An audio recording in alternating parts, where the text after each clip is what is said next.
Alright. So, when we left off, on the day of First Star the 4th, Larry, it is 2 p.m., and you are turning the brass doorknob to your childhood home.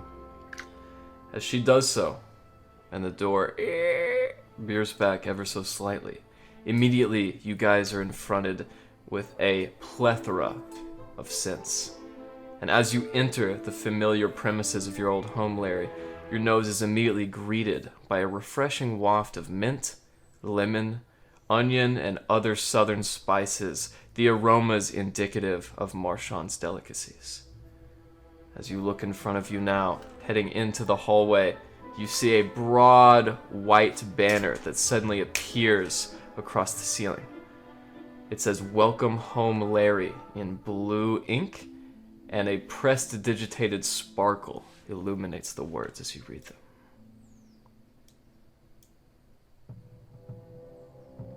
Mummy? Hello, dear. Walking in now, you do see your mother. She appears from the corner where her laboratory is positioned. Marchand joins her, and soon so too do your 3 siblings. Casper, Bobby, and Margarine. How long has it been since we were back at the Dwarven Valley? How long has it been since we killed that dragon? Yeah. Since you've killed the dragon, it's been approximately 2 days. Okay, that's what I figured around there. As you guys head in and you immediately feel something grab your waist, you look down, and it is your little brother Casper as he hugs you around the waist. As he looks up at you, Larry. Welcome home. Oh, hello. I've missed you all. And we've missed you too, dear. Come, all of your friends are welcome. Marchand is making a very delectable dinner for you all. I will follow. As Vela and Harpel and Marchand motion towards the long oak bench that's situated in the center of the lobby, you guys find seats familiar to your last stay here, and Marchand, still wearing a white apron, turns around. That will be just a minute. As pops and other sounds of steaming, cooking ware sound throughout this space, echoing through the cherry wood steps and up the rampart. What would you guys like to do? Erland is gonna follow suit behind Larry since her mom just invited us all in. So I'll be right behind there. I'll check out the cooking just to see what's going on, like the kitchen space, just to see kind of what's going on there. I'll start playing with the youngins. Glenn wants to make sure he's not eating any humans again. Yeah. Rory just wandering around. That's right. Yeah, Rez is just gonna play with the younger siblings of Larry, and like doing mage hand and making his hat float around in the air and all that, and having a hoot. Margarine, who's a little bit taller than the rest of Larry's siblings, is very taken aback by this spectacle that you offer her, Rez. And as she kind of watches it to and fro, she begins clapping her hands. Glenn, as you spy over Margarine's shoulder, he kind of brings it up to block you, but nonetheless you do get a peek. As you can see, there are these huge wound-up wads of breading, pork, and cilantro. There's also this very light salad, which is mixed with greens and vegetables that you've never seen before.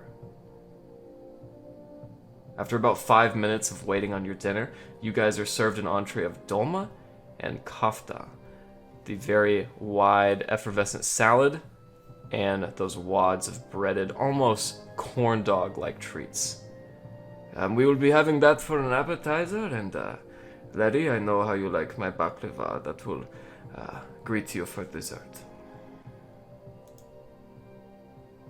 Would anyone like to trade pork servings for their salad? Anyone feeling double? Perfect. Do not worry, Master Dwarf. The remainder of the dinner is kosher. Is there any way we can Appreciate get an extra meal Does that for? mean there are Jews in your world? There are fantasy Jews. Yeah. We'll get to They're that everywhere. later. That happens in session 56. Don't speed it up. Of course, Erland, what type of extra foods would you prefer? Just any scraps from the kitchen will do. Tiger really eats anything. Okay, I have this wonderful device here. And as you watch, he pats the top of a chest. It is wooden, wrapped with cherry and purple heart, and is actually ornated with gems that wrap across the handle. I can really create anything you like.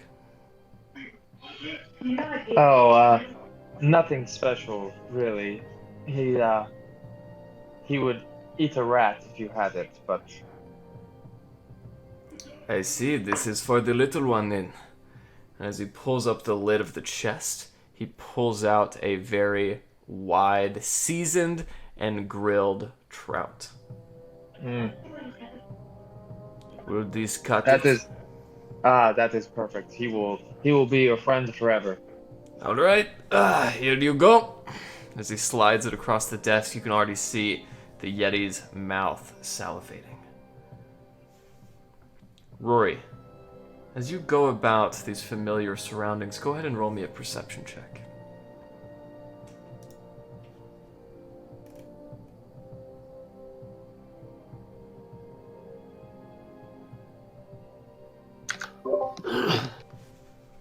You don't see anything. Broy's blind. Inevitably, as you guys make your way into your first round of entrees, Lashana kind of teasing over her salad with a fork and looking at it suspiciously. The rest of you notice as Velen Harpel makes her entrance. Her eyes much redder than you typically remember them, and she is wearing an eye patch. So, I suppose, my dear, that you have an awful many questions to ask me? Well, yes. First of all, how are you? I'm doing well. Gather round, Marvin, Bobby, get your brother.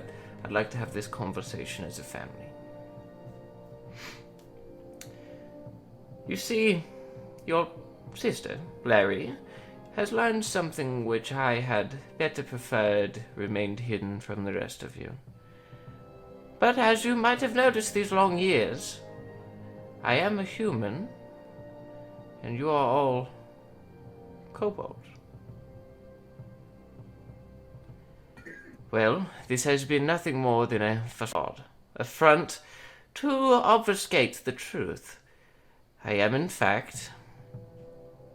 Larry, would you like to do the honors? Go ahead, Mother. This is your story. She looks at you with a confident and respectable deference, which you've never seen on your mother's face before. Well, I am a dragon.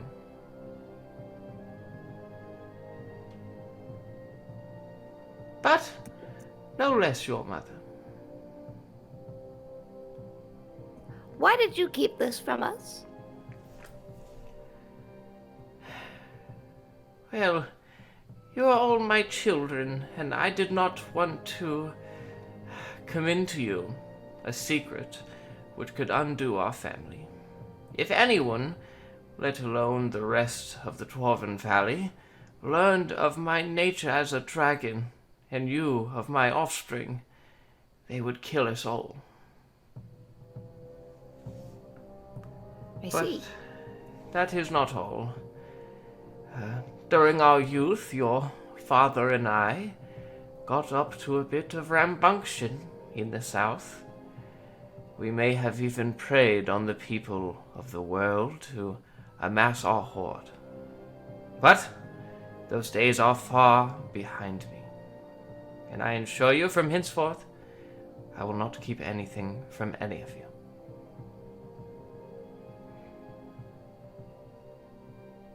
All that I ask is your forgiveness.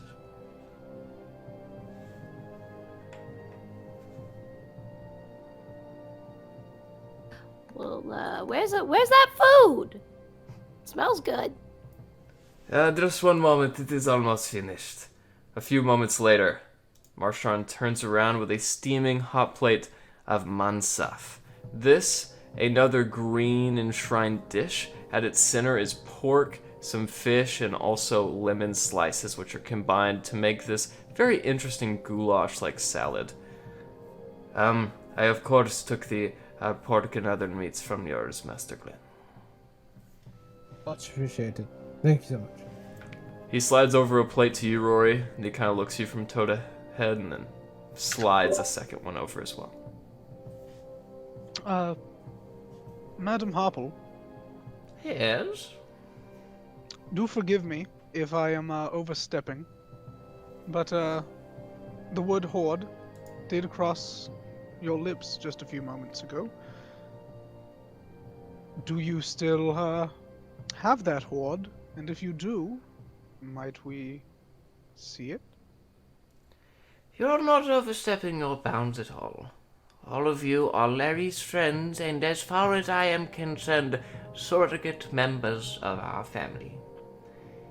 You see, our hoard was not one of mere coinage, but magical items, including the very house in which you stand. However, I will be more than lenient and allow you to witness my collection of magical goods. Whenever you are ready, you may join me in the laboratory. I will. Erlond immediately is right stand next up. to her. Erlond is right next to her. Yeah, I'm Once she suddenly says not that. hungry anymore. Let's go. Marshon kind of throws his chef's hat into the ground. Alright, well, I will keep it warm. No big deal. Erlon will scarf it. Erlon will literally just shove everything in his face and like trying to scarf down as much as possible. Be like, I'm so sorry. I'm so sorry. I will. Okay, Glenn, for the sake of the dinner, will stay at the table, but I am gonna nudge Alistair and be like, if you see anything that might suit me, by all means, Says the man in an Iron Man suit. snag it. Yeah. I'll give Glenn a little wink before I make my leave. We need to This get him salad- to flying now. This salad's amazing. This is the best salad I've ever had. As the rest of you join Velen Harpel on her journey back to the laboratory, you inevitably make your way through that thin, beaded curtain that separates the living room from her private quarters. And as you walk in, you do see the familiar sights of bubbling test tubes, a large cauldron over a fire which doesn't seem to be active. However, as she walks in and gives you a small curtsy, you guys watch as the ceiling extends another 20 feet, and rounding the walls, dozens of shells filled with veritably every magical item you guys could think. Gold What? flutes, large embroidered necklaces. On one rack, you guys even see a magical broom. She looks about you as the ceiling is still expanding. I'd thought this to be a inconvenience, but your interest has piqued mine as well. Why do you wish to see my hoard? Well, you know, it's not every day that you meet a dragon friendly enough to have a conversation.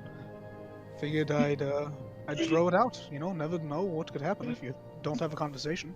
Oh yes, speaking of which, She kind of hobbles over to a corner and, unlocking a small, rickety cabinet that stands there, removes an opaque ceramic jar. I'd noticed that after you slayed Arviturus, you all left a minor delicacy. She slides it over on one of the tables. Kept inside of this is all of the dragon's bones mixed into a meal. It is a very potent ingredient. What can it be used for? Well, you may use this potion, or the ingredients inside, to craft a potion which may be able to turn you into a member of dragonkind, but temporarily. It may Are you also saying- be used to enchant magical armors as well. This is awesome, Alistair. Are you saying, is this okay for us to take? Of course, it will go to waste here, and besides, I don't much like keeping that around. Alistair, I've got a few ideas I could do with that. Don't mind if I do. also, Madam Harple, you seem to be of someone of incredible repute and great prowess. I have a bit of a problem. You see, a while ago in our adventures, I may have gotten myself into a bit of a... I have a bit of a burden to carry now. And so I was wondering if you had anything that could, help me get over this burden. You watch as a wicked grin kind of spreads from cheek to cheek before she realizes it and subsides that emotion. Is this at all related to narcotic arcana? It would indeed, yeah. I haven't felt like myself since I ran out of this stuff, and I have no idea where to get more, and frankly, I'm tired of it, and I just want to get a good night's sleep for once. She puts her hand on your arm and greets you. I'm so sorry, dear Jester, but there are certain ailments which even a dragon cannot cure. Do you have any suggestions? Oh, better yet, do you have any of it? Are you asking my mother for Hey, Sorry. hey, we're in hushed tones over here. Okay, sorry. Let this be a lesson, Larry, of the ill fates destined for those who stick their nose where it does not belong. As she looks back to you, Rez. As a matter of fact, I do possess a suggestion for you. To the north, but a few nautical miles, there is a collection of dwarven clerics. They will be able to cure you of this ailment and any others which you may possess. Oh, that is great. Do you think you could point it out on a map? Yes. She kind of Alistair, coughs in for your no direction, reason at all. Alistair. For no reason at all, I just need you to mark a location on the map. I'll pull out my map. She pulls out her finger, which then from her sleeve appears a bright peacock quill with red ink already etched onto the tip. Go to this location. I am sure your dwarven ally would be familiar with the phalanxed coast. And as she marks it on the map, you can see about 10 nautical miles north of Icewind Dale, there is a section of broken islands, which she has marked.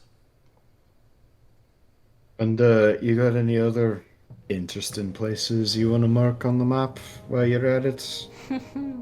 While you're here? I am quite well traveled. However, I need a more specific inquiry. I know.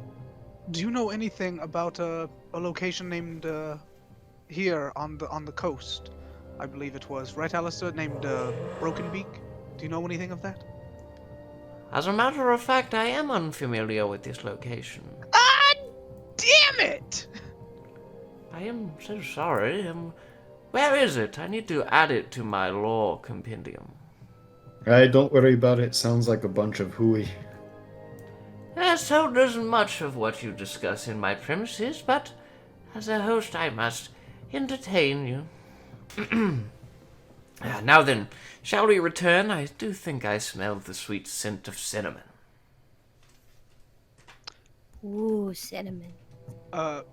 As we're all like making our way back, I'm gonna sit next to Glenn. Glenn, we are about to be on a bit of a journey, quite a trek via the ocean. Not much to do out on the open sea.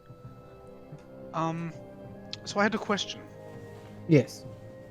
Maybe we could work out a deal or trade for what I'm about to suggest. But perhaps you could teach me to use this sword that you gave me. You saw me the last time I had a sword. I have no idea what I'm doing. So you could teach me a little bit about what I'm doing, and I could teach you my native tongue to the Oh, island we're going. interesting. And the sword I gave you is the flame tongue, Yeah. whatever, the rapier. Yeah, I was thinking, you could give me like lessons on the deck. Yeah. Tell me how to use a sword. Of course. I'd be happy to teach you a little bit about that. Yeah, absolutely. Awesome. Yes. Yeah. Alright, watch the edges, huh? The plate is hot. And as he Is it lays like down... the Sizzlers from Applebee's? Oh yeah. And as he lays down this steaming plate of pastry, you guys can see that it's cut almost like a spider web with smaller pieces in the middle and wider slits on the outside. One of the pieces is missing, that he serves on a very special ceramic dish embroidered with an Ottoman style directly to Larry. I saved the biggest piece for this special guest. Well, thank you. Of course. So, I hear that you all killed a dragon. You know, Oh, the god was more impressive, I would say. Those are we dime killed a dozen. god. Not noticed the lack of snow outside your front step. As a matter of fact, I heard, but then again, a lack of snow is not necessarily a surprise to me. Oh, well, I've only been... hey, quick question, Garrett. This is Go a ahead. DM question. Go ahead. This is a bit of a sidetrack, but how long has the party known each other, / how long have we been together? Like, how long in-game has this game been going? I'm glad you asked. All of my note-taking has not been in vain. You guys joined together on New Benin the 15th, which is the equivalent to October, and it is currently First Star the 4th. So you guys have been together for approximately 6 months. Jeez. Let me make sure I got that right. Oh. Actually, 4 months. Sorry, I'm bad at math. Okay, wow. And you guys killed the So it's like Frost January? Maiden 25 days ago. We already killed the So- Frost Maiden 25 days ago? Because it was That's like right. a 2-week journey just to get back, right? That's right. Yeah. It's a lot shorter than I was expecting. Okay. I was low-key, I was kind of expecting us to have been together for only like 4 weeks or something like that. There you go. I was expecting a year. No. Not I was Game- expecting 6 months well, to a year. I have a feeling we're gonna jump cut like hard while we're sailing, because that's a long expedition. We're gonna jump right to the point where we make Rez walk the plank. Okay, yeah. Trying to get there. Trying to get there. As you guys look about you now, and Velen now joins you all at the table. You guys sit there for but a moment, and as you do, you watch as a yellow wreath of light surrounds Rory, and suddenly, she disappears. Oh. Excuse Uh, me? Hey, did someone do something to Rory? My son, go to the seeing mirror and see if you can find their friend. I'll try to Alice. detect magic and see if there's something afoot. Don't you have a stone that you put over your eye or something? I'm gonna look around with my stone from Yellowbeard. You can't see much, but go ahead and make me a perception check. Not an Arcana check? No? Okay. I had to ask. On my wand, I can use sending on Rory if we need to communicate. Sure thing, go ahead. I will try it. Rory, where the fuck are you? Are you okay? You can Rory? reply. You do not hear Do I anything. get to know where I am right now? Yes. Rory, you do not hear what Aurelas said, but as you look about you in this new and unfamiliar space, you find yourself sitting on an infinite plane of white tile. Inevitably, you look up to see what looks like a large castle moat heading down from the sky. As you try to run, or if you even try to flee, you look around, and wherever you go, this moat is centered on you, until it collapses, constraining you inside of it. As you look up, Rory, you see a throne, and is suddenly manifesting from the bottom up in golden light. First what looks like a naked man's leg, then another. As this yellow light begins to pool, forming the figure of a 50-foot tall humanoid in a throne. What would you like to do? Rory would like to say, Rory needs to stop doing sap. As you make this mental note to yourself, you see as this yellow light pools until it finishes on a broad golden chest plate that's been tarnished by the elements. In the center, it looks like a magical origin, almost like a source of light that rejuvenates and churns infinitely in the center of this being. And as its head is formed, you see what looks like a helmet with a very happy expression on one side, and then surrounding it, ornated skulls. As this massive creature takes his helmet off, you see it to be a Goliath man with wide eyes. Rory Bearpaw, you have been held accused of crimes of tampering with the celestial imbalance. How do you plead? He just got pulled up to space court. What? He just got time snatched by the TVA. Erlond in the room after Rory disappears. Erlond would like to use the Cloak of Stars, and I don't know, DM, this might not be possible, but if there's any way of searching the astral plane for Rory. Okay, so as you guys watch Erlon swaddling himself with the cloak, looking up, he is enwreathed by a shrine of blue cyan light, and he disappears as well. Erlon, as you struggle for balance in the astral plane floating throughout space, you notice a lot of things about the celestial system you've never seen before. For instance, there is not one sun in this solar system, but two. Interesting. Rory, as you are sitting before this man, he is awaiting your response. Rory would like to see some evidence. What evidence can be shown? You have already destroyed the deity sworn with protecting your world's frozen period, known as winter.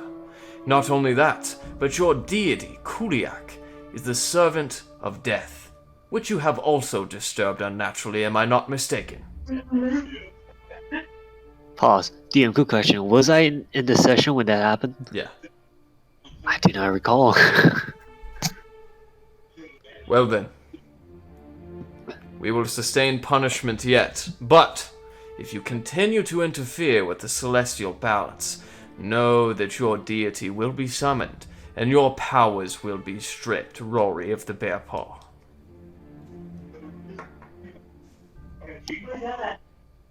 Rory will keep an eye out on it. Good.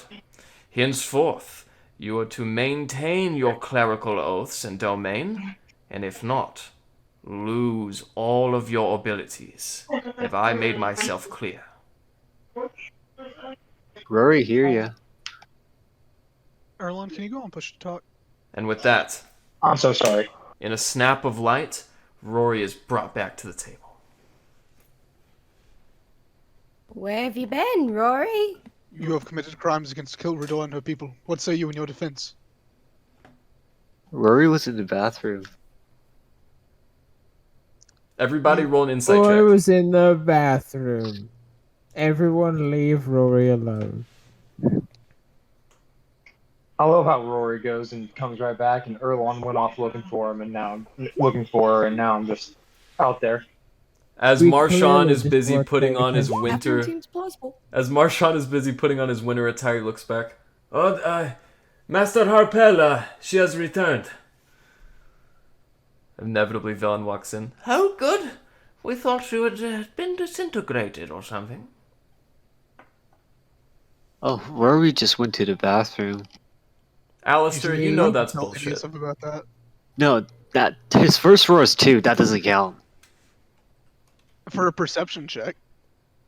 Oh wait, shit. Yeah, Alistair. Reeks of horseshit. Hey, why don't you try and pull another one on us? If you're gonna be feeding us shit, you might as well put sugar on it first. Well, there's no sugar in the bathroom, Alistair. That was a good one, Yeah. Alex. Yeah, It was quite Alistair, good. that was. I'm the bod here, and that was. You might have a. You've been putting down bods this entire time, but you might have yourself a career as one. You know, I was inspired by a very noble fish one time. Now, before you all That leave, fish is my hero. before you all leave me and my daughter here, I simply must know about this fish. You speak of it all the time. Oh, it was a legendary battle, and I lost incredibly. It was Incredible fish. The fish was truly legendary. Put up quite a fight. It could sing like nobody's business. Now, That's we have interesting. quite the bard ourselves, but this fish, it was unstoppable. Yes, I never had the time to search the seas much in my youth. Me and my husband spent most of our journeys in the mountains. Well, before Bahamut blessed me with these few. Excuse me. I'm just so glad to finally have you back for good, Larry. Yes. Well, you see, about that. You know how you said that they are like family to us? Oh, yes, more than any else I've met here in the Dale. Well, I believe it is part of my duty to make sure that everyone gets home safe and that well, we finish what we've started, right? Yes, what are you trying to say, dear? Well, I don't know if I should stay for good just yet. She drops her fork with a chunk of baklava on the end. What? Well, yeah, I think I should go with them. My dear, I don't know what to say. It's such a dangerous place, this world. You don't know what you could run into out there. Well, I think I've proved myself. I've got Erwin. We killed a god. I ate it. So. If I may, I don't mean to interrupt. Oh, between please take family over, squabbles. please, Glenn. Yeah, I don't mean to interrupt between family squabbles, but Larry has saved every single one of our lives at one point or another. Be it her direct action or her directing of Larry. Or not Larry, I'm so sorry. Whatever the hell she calls her robot. I've forgotten. Erwin. Erwin's the best. No, Anyways. it's Ariel. Ariel, the No, big Erwin. Eric, the big strong robot. He's the coolest. Oh, that's the next one for sure. But she's done a lot. She handles herself better than a lot of us handle ourselves, and she's quite strong. And I would feel significantly less safe not having Larry at my side. And I think that's true for just about all of us. You know, I've got 4 other kobolds, so like. Hush it, Alistair. I will threaten him with a fork. Those kobolds At this suck. moment, Erlon's been searching the astral plane, and he would like to just like pop back in and be like, I can't find Rory, guys. Be quiet, elf. Whoa, well past that. As Be quiet, elf. As Velen gets to her feet, she stares you right in the eye, Larry. Are you sure this is what you want of your future? Well, what do you mean? Are you sure that your heart is set on this adventure? Yes. Then you have I'll my give it a- blessing. Thank you, Mother. I appreciate that. And for you, sea captain, if anything should become of my daughter aboard your vessel, according to maritime law, I am to find you personally responsible. I can assure you that when we have an accident at sea, it will not be Larry. And I can assure you that I can fly much faster than that vessel of yours. That's for now. I've got a couple parts I'm trying to get. Sure. Well, Gene, I just Bobby. want to clear the record real fast.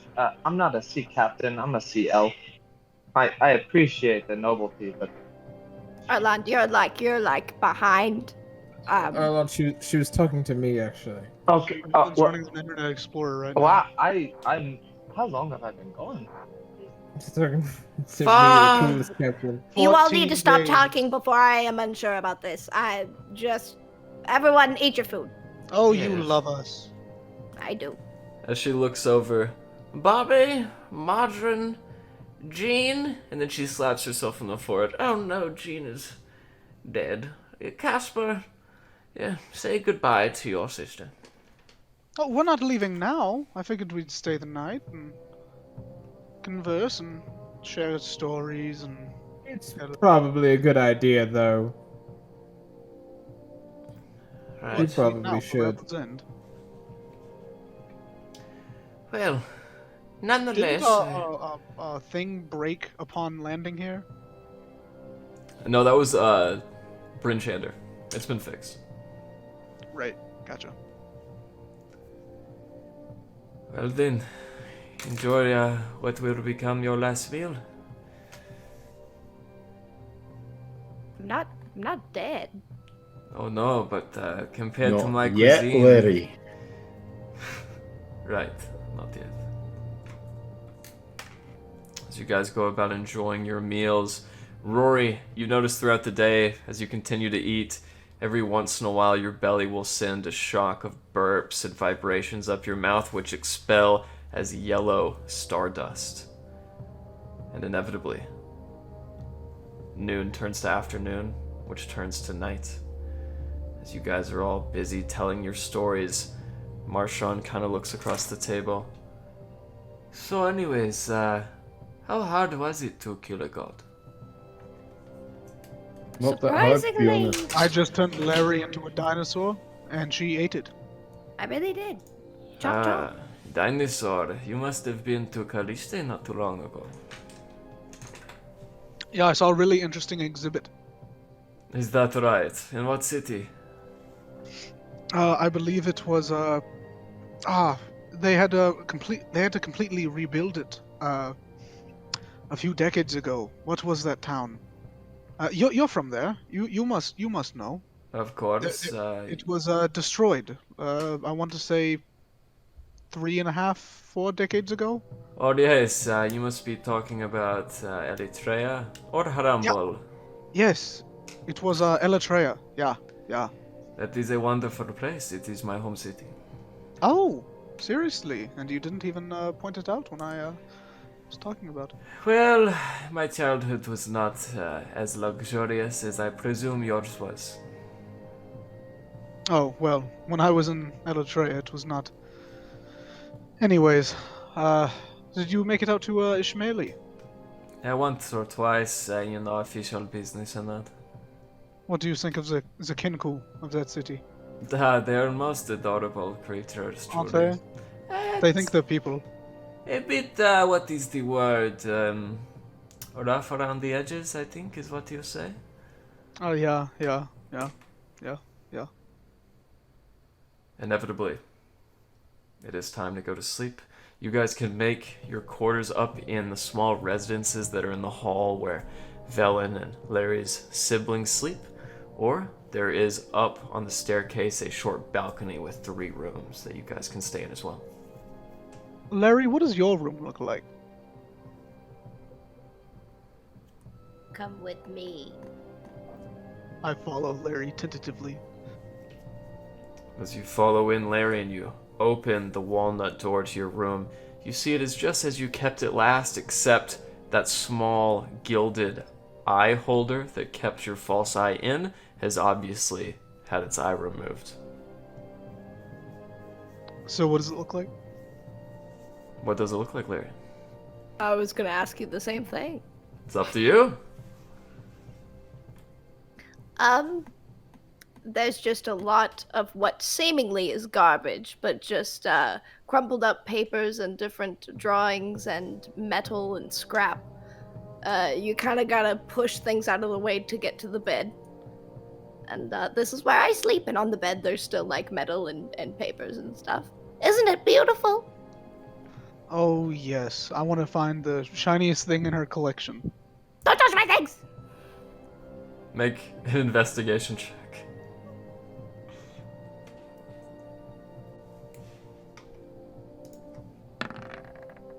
All right. As you look What's about, the shiniest thing in your collection? Because I think I just found it. as you look back, as Larry's trying to keep you away, you look amongst the refuse and the rubble, and you do find something. Situated in the bottom seems to be a different eye. One that Larry had either worked on and lost, or one that Velen had entrusted to her that was lost amongst the debris. It is very similar to Larry's prosthesis, except it is golden. Hey Larry, check this out. That's where that went.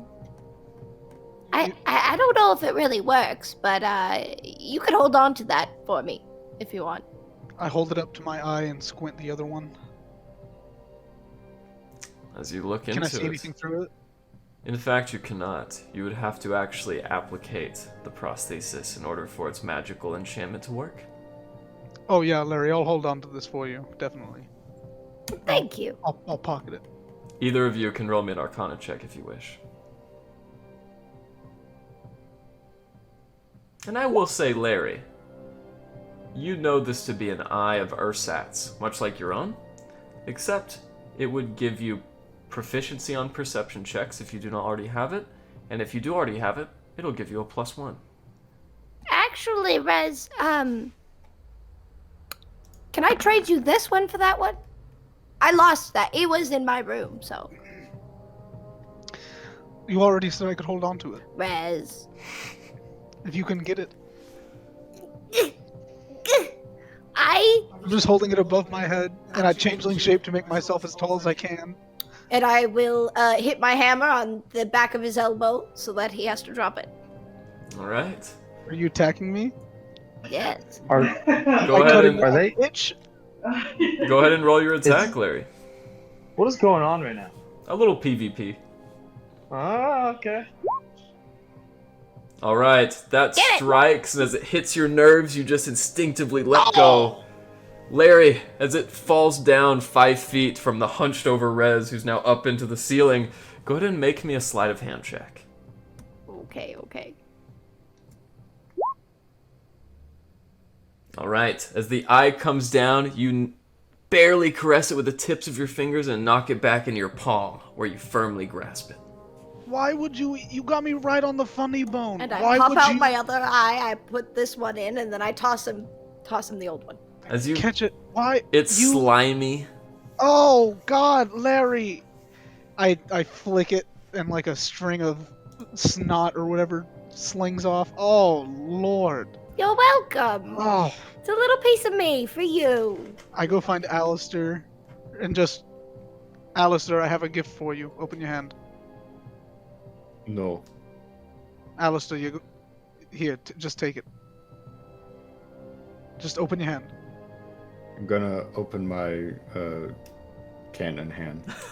The cannon I arm, drop okay. Larry's still slimy eye into his hand, and then I wipe my hand on his coat. Despite the disgust and the visceral, what you really notice first, Alistair, is the expert level of craftsmanship. I am turning into its cannon form and holding it right under. Okay. What was that? He said he turns his hand to its cannon form and holds it right under, but, Alistair, I think your audio input switched. You might want to check that. Oh, did it? Oh, no, it's back. Okay. Okay. Do you want to shoot this magical item? No, I'm just holding Rez at gunpoint. Oh no, I said I wiped it on you and then just left. Do I now have proficiency on perception? You do indeed. Yes. Okay. And is that all it does? That is all it does. Okay. Cool. As the rest of you are going about your journeys and finding places to sleep, Arolas, Lashana sees you and kind of tugs at your arm. You know, Zhezhik, my bed is made for two. That would be lovely. I just want to ask Veline something really fast, and I will be right there. Oh, of course, I'll be getting things ready for the journey. I will give a stink eye away to the kitchen. And I will ask Veline, please, Veline, you know I do wake up early. Maybe if you would allow me to maybe visit your library, if you have spell books, maybe. If you would allow me to, work a bit there. Well, Melthorond was a inquisitive sort, and he kept any number of spell books, usually from a wizard who tried to test their mettle against us. I'm sure I can dust off a few for you. Would be great. If you want to just leave them on the side, I will put them back in place. Of course. You'll find them, I'll say, at the top of the stairs whenever you're ready. Thank you so much. Of course. Good night. Good night. As night inevitably comes to you, is there anyone who would like to do anything before you take your long rest? I will lock my door. Keep Rez out. A very clever idea. As Joe leaves Valine's quarters, sorry, Aurelius. Pardon. Madam Hopple. Yes. Forgive me. Do you have a library? Of sorts, yes. I have a room where I store books on shelves. Do you happen to have any good fiction books? You know, we do have quite a journey ahead of us, and you know what? Could go for some reading material. Wait right there. I think I have something specifically in your alley, young changeling. How does she know? That's a good question. As she walks back into this room and opens it up for you, Rez, you see inside 4 sides of an 8-sided room, an octagonal room with dark hickory wood and a green felt carpet. As she walks over to a corner, no, that's not it. Where's the B section? Oh yes, there we are. Here you go, right off the presses from Faradin. I think you'll like this very much. Oh, what is this? As you look at it, it's written in common, and on the front is what looks like an orcish barmaid with a small gnome who's chasing her and pulling at a drawstring around her waist. And over in dark golden tile and a font not too dissimilar from Old English, the busty orcish maiden. I feel I should inform you that this is a one-way trip for me, so this book might not return. No, that's all right. I was always worried Casper or Bobby would get into it, and now you're alleviating me of that concern. Oh, well, I'm very excited for the read. Of course. Farewell. Okay, you have a great night, madam. Mm-hmm. As she takes her rest, and the rest of you do too, we will take our bathroom break. Alright. So, as we come to and the morning brings us to our early wakers, Erlon, you stir yourself awake and you see that Tiger is actually on his tippy toes as he nears out of the window, looking out at the thawing snow. He looks back at you and then looks back out the window, almost in shock or surprise.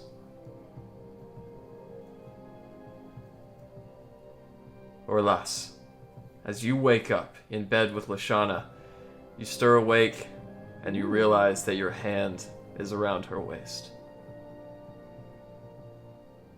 We'll try to gently get away so she can sleep good while I go do what I love best, try to find spells. Alright, make a stealth check. Go. Sorry. All right. As you make your way to the top of those cherry stairs that once greeted you upon your first arrival to the Black Cabin, you find the reading material that Velen Harpel has left for your ample eyes. As you crack open a book, you see 3 different spell books, so there are 5 books in total. 2 are necromancer's tomes. The 3rd is from an evocation wizard, and the last 2 are from illusionists. Any illusionist, evocation, or necromancy spell, you can add to your spell list if you choose the time to prepare it. Okay, I will browse. I will browse really fast in those hours, and so I get 1 out of all this. No, you can take any amount of spells from those 3 schools of magic: illusion, evocation, or necromancy. Okay. Just make sure they don't go over the amount of spells you can have prepared in one day. Gotcha. I'll get working on that right away.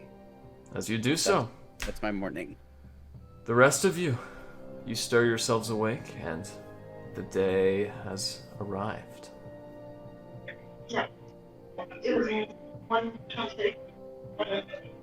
would like to make my way downstairs and slowly just tapping on each of the doors, saying their names quietly. Rez, Alistair, everyone, it's time to wake up. You remembered 2 names. She doesn't care about us. It's okay.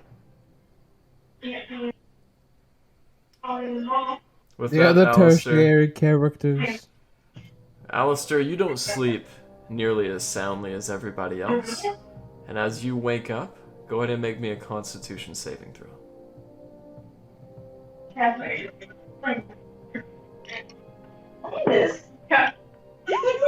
Like the other day. Alistair, Oh, sorry. Alistair, you feel a sensation in your body that resonates to your skull and gives you a very dense migraine. What would you like to do?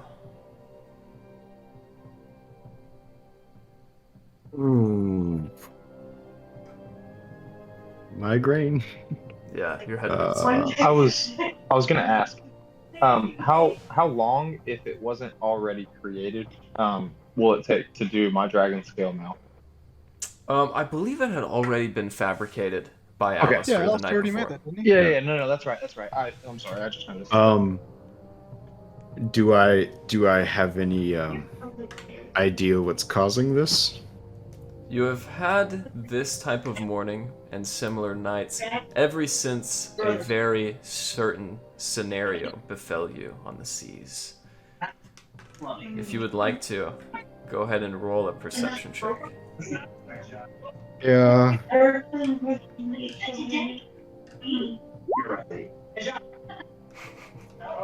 Also, Brandon, really Mike. quick, hang on, really quick.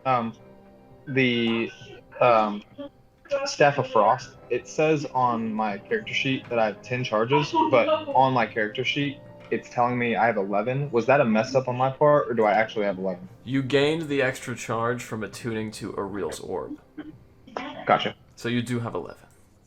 Alistair, as you cross by the very large wall mirror on your way out of the guest room, you don't see anything.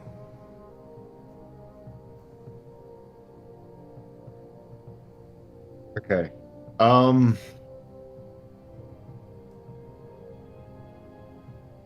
going to take a little sip of liquor to try and compose myself. And I'm just going to pretend like everything's fine. All right. Aurelas, as you sit reading on the top of the stairs, you look down. You see Rez and Larry, Alistair joining into the hallway with the rest. Who else would like to wake up?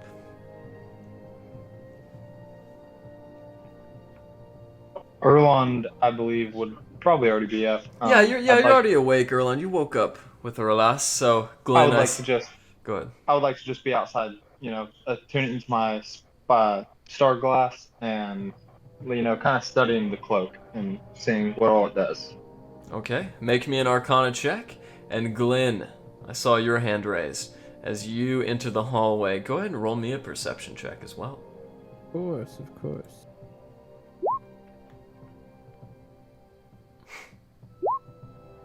Erland, you don't notice any new magical attunement other than the fact that you can use those stars as a magic missile and the cloak to reach the astral plane.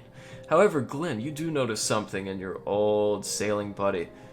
Alistair looks a little under the weather.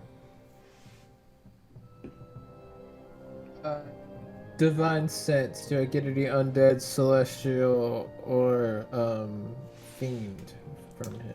Go ahead and cast the spell. Yeah, Let me absolutely. read all of its properties. I'll have to give me a second. I'll have to pull it up. That's okay. I already have it. Awesome, fantastic. Okay. You do not sense anything as compelling as the overwhelming, pungent aroma of an undead creature. You know that he's back to his A-OK normal self. But you do get the slightest, faintest wisp of evil.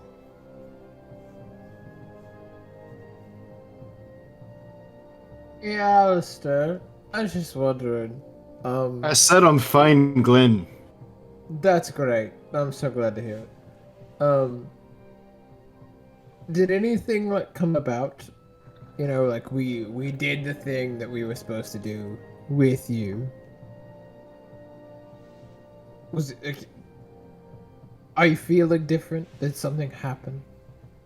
I'm feeling great.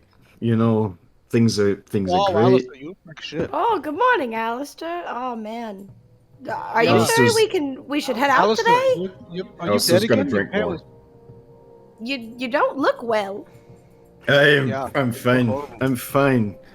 You know, Like a I'm little just medicine check. You want me to check you out, make sure that you're good to go? I'm just a bit land sick, you know. Missing the sea. My sea legs aren't great on dry ground like this. I mean, we were together for quite a while, and you didn't really well. I mean, I to be was fair, miserable the whole time. just a few days ago, we were on the sea for like a month. 2 weeks there, 2 weeks back. Just keeps drinking. Alistair's doing great. Alistair, make me a deception check. And Glenn, since you were the only one that inquired during the time that he said he was alright, I'm just going to make you roll me an insight check. Deception? Okay. Yes. Alistair's doing fucking great. Was that your third natural one in a row? Glenn, there's It was something fine. wrong with him, but it's Alistair. You're not sure if he's just cranky or if it's something else. Alistair's continuously drinking non-stop. Okay, he's drinking quite a bit. So, Erland, I think you're going to be in charge of flying the Arabella today. Indeed.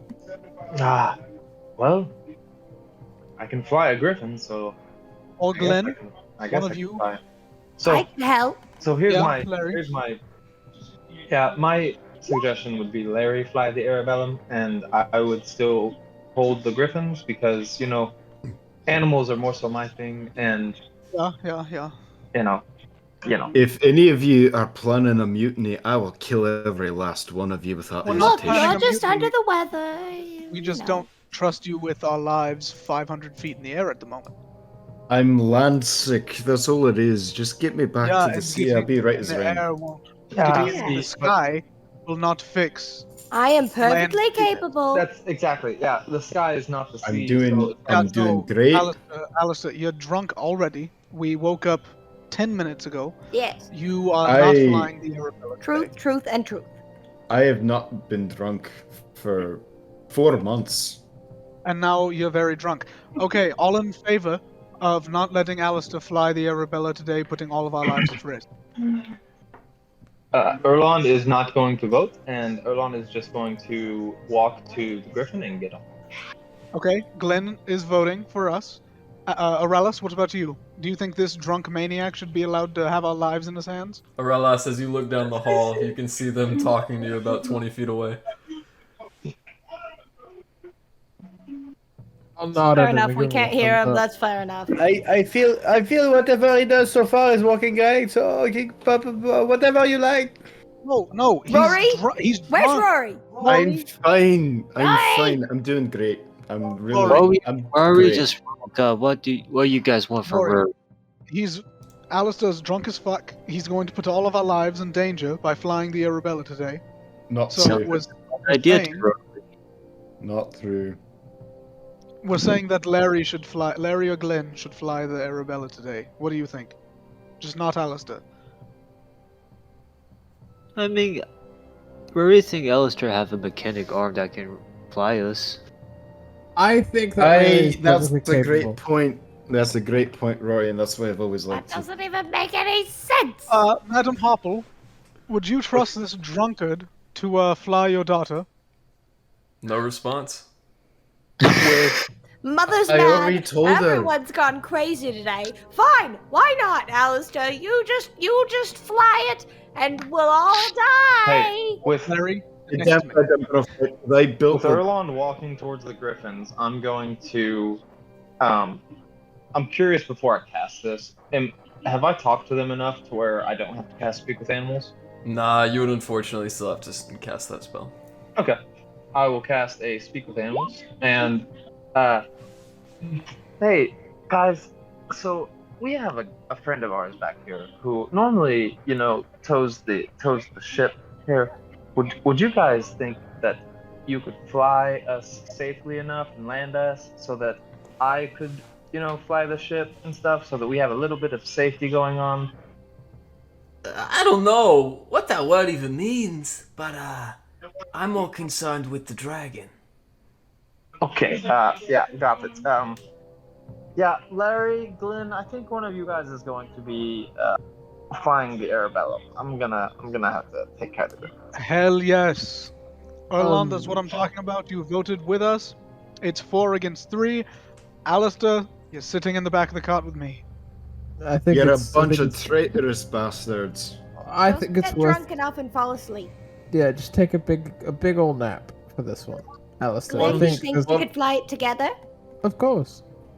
Why don't you fall asleep, you I did that Yes. already. Yeah, wizard? good one, Alistair. I won't take offense to that because I know that you're drunk as a skunk. Now you just keep drinking and feel better. I'm great. I'm doing fine. You don't. Rez, Alistair, you pacify him. I'm I- gonna go try to Alistair- find my mother. I have Maybe. one. Alistair, look at me. Look at me in the eyes. Alistair, right here. Alistair, right. I have one spare bottle of unopened sugared wine, and I toss it to Rez. Oh. I grab it. I put it in my bag. Give him a wink, and I say,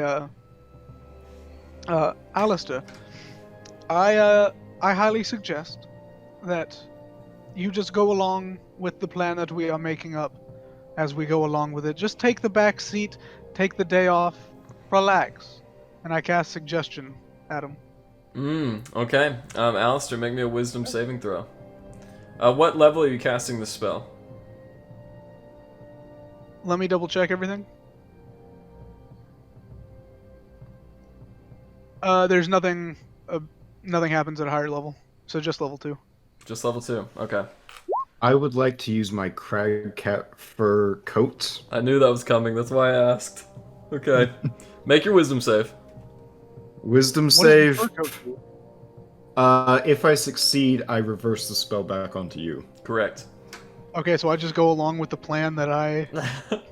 Well, he That can I'm make already going on? he can make his own parameters. Well, no. Woo, baby! As Alistair's eyes Thanks cloak for over watching with today, a Alistair. purple arcanic glow, you know that the suggestion spell has taken place. And as that will hold for 8 hours. As Alistair continues out to the cart, along with the rest of you, Larry, as you look for your mother, I need you to make me an investigation or a perception check.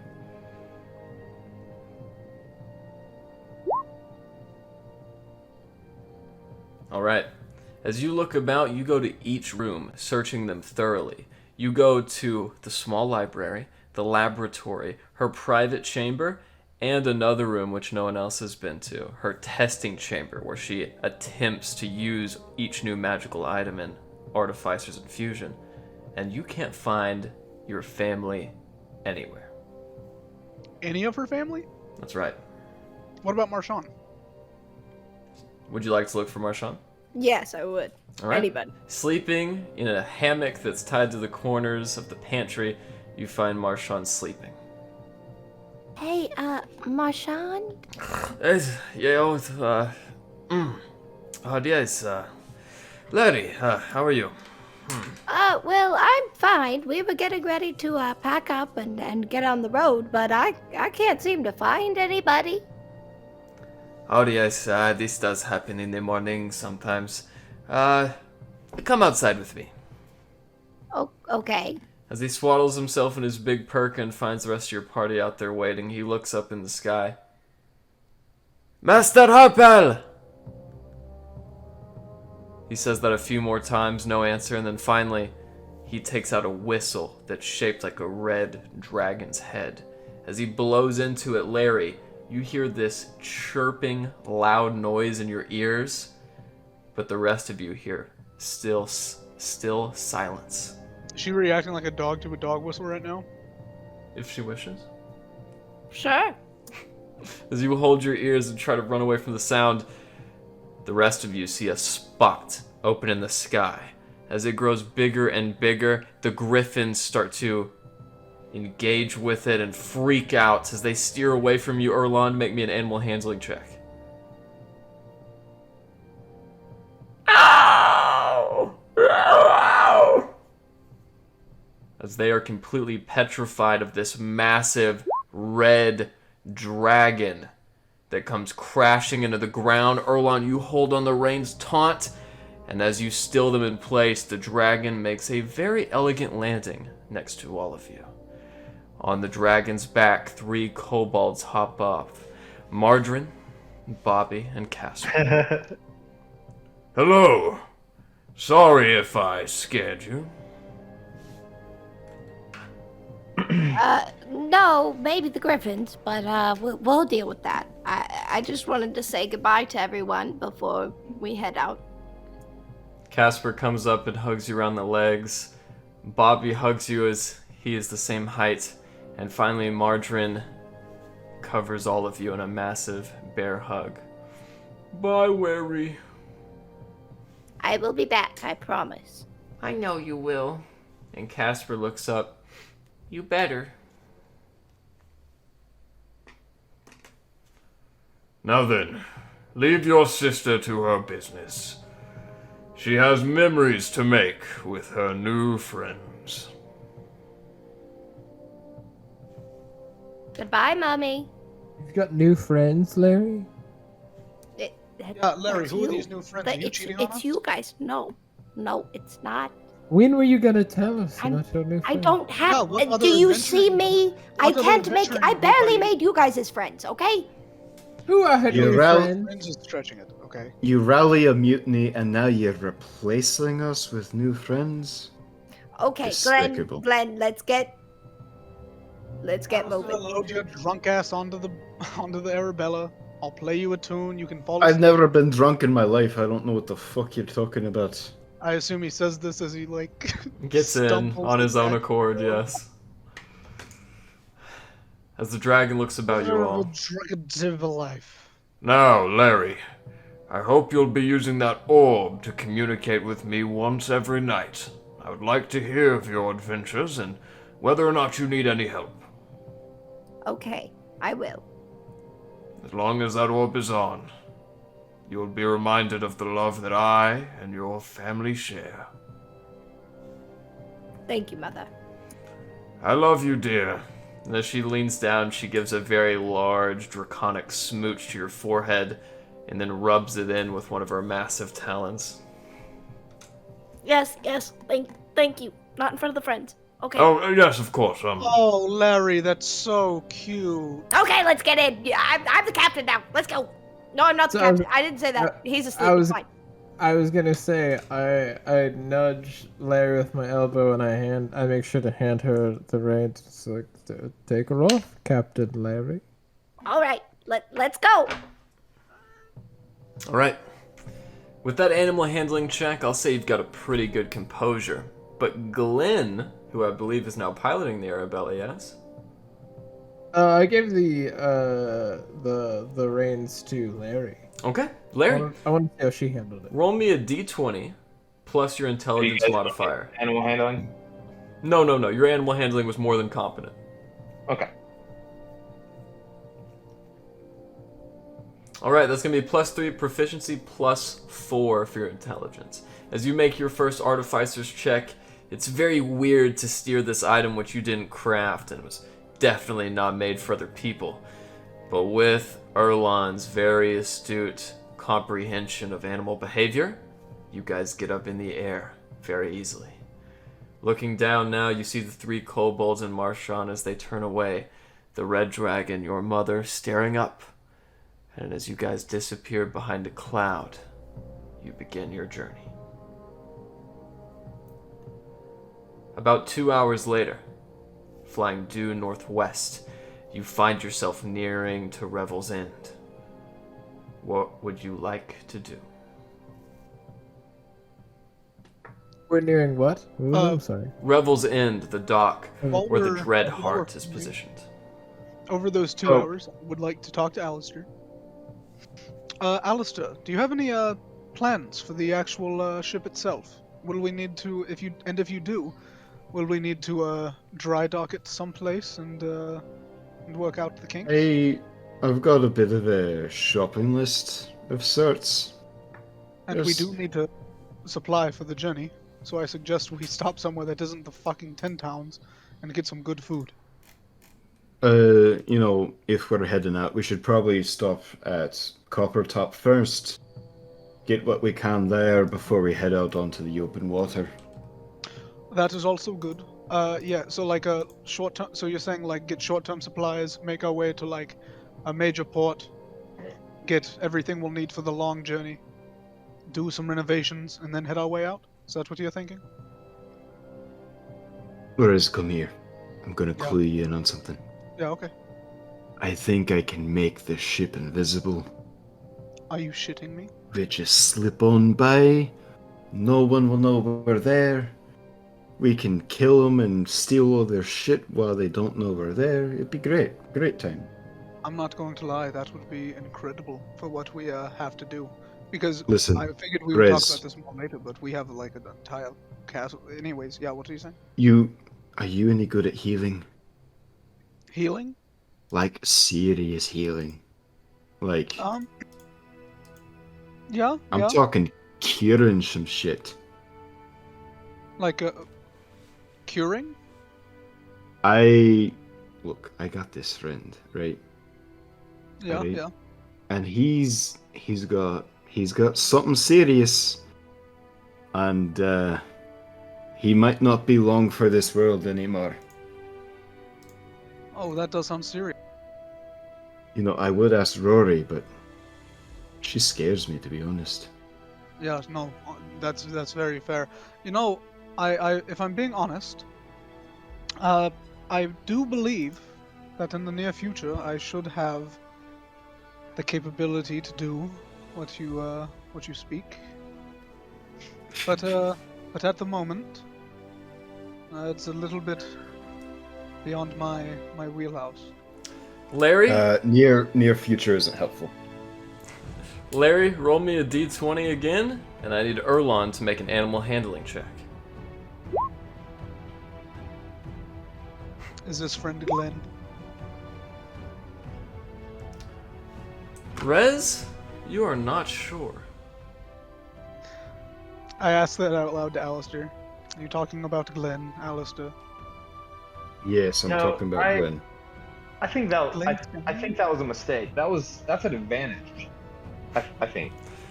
Larry, as you finally feel like you've got this thing under control, and you steer and yaw in the right position, you really have achieved a level of comprehension over this vessel almost nearing Alistair's. And as you go to make the perfect landing, Erlon is taken aback as his saddle is loosened, and he falls, now riding beneath the griffin from underneath. Oh, Erlon, no. as you have your feet sticking straight up, the griffins go to land instinctually. Erlon, your head is facing the snow as it is approaching you. Make me a dexterity saving throw. Oh Jesus, Garrett! Just drop. come Just on. drop. God damn it! Oh no! Yeah, of course. Another yeah. Larry, you're beginning your descent, and as you do so, you watch Erlond right himself and then fall back down. Instead of riding underneath, he is perpendicular riding side saddle on the griffin. What would you like to do, Larry?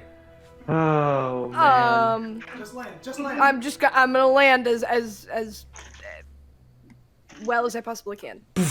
As you guys land, now in the steep grass, you see the griffins churning up dirt in their path, and as it spits out behind them, you come to a rough but successful landing. See, I did it. Not a problem.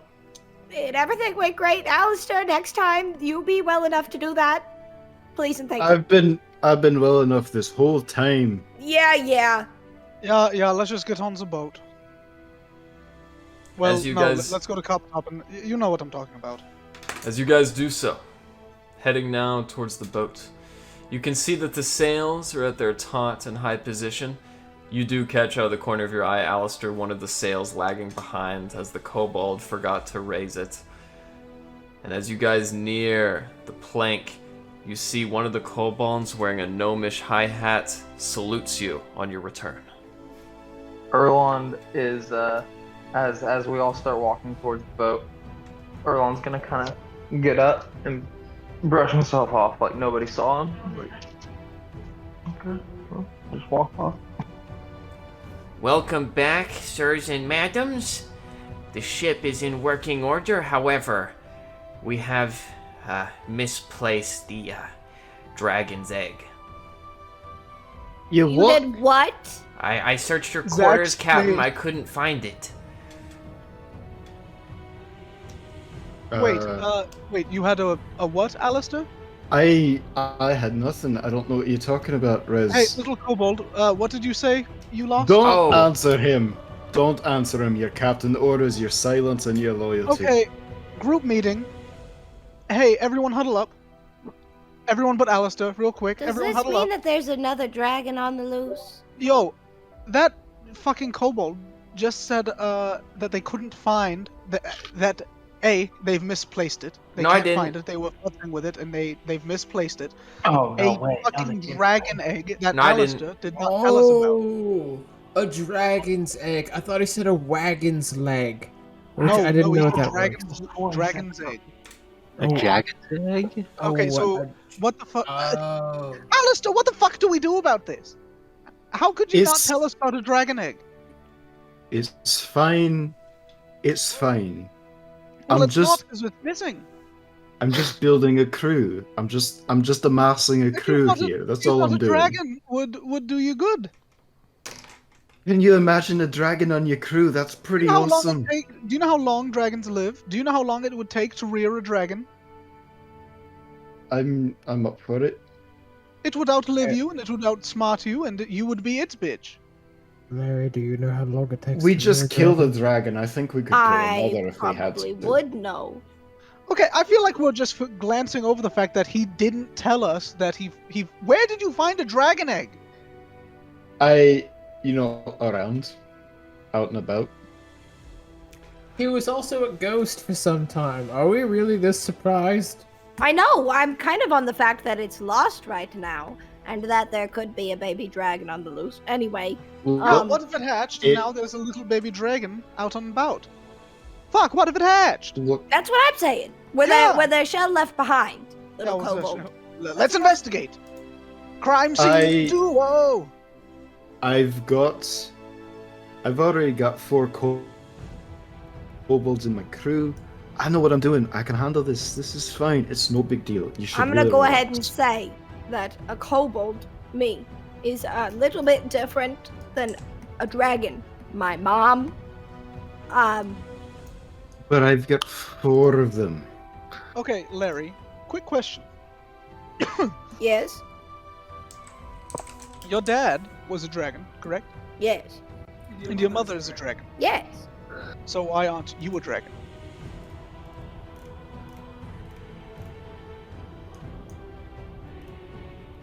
Alright, Riz, that was a little mean. I am Well, gonna no, put like, you on obvious- mop duty on the ship now. DM, why am I not a dragon? Because dragons don't have dragon babies. They got me babies. Well, also your sister is a titan of a person. She's just like that. She's massive. Don't you say that about her sister. I'm not She's saying it as an beautiful insult. just the way that I she didn't is. Say, I didn't say she wasn't. She's a very lovely. How old is she? How old is she? A very lovely, centuries-old sister. She's of yours. younger than me, isn't she? I'm the oldest. Yes, she's an 18-year-old kobold. She's a And is very she taller lovely than me? catcher. Illegal. She's very tall. 1800 years old. Do I know why she's tall? Make me an intelligence check. She ain't just tall, right? She's like big.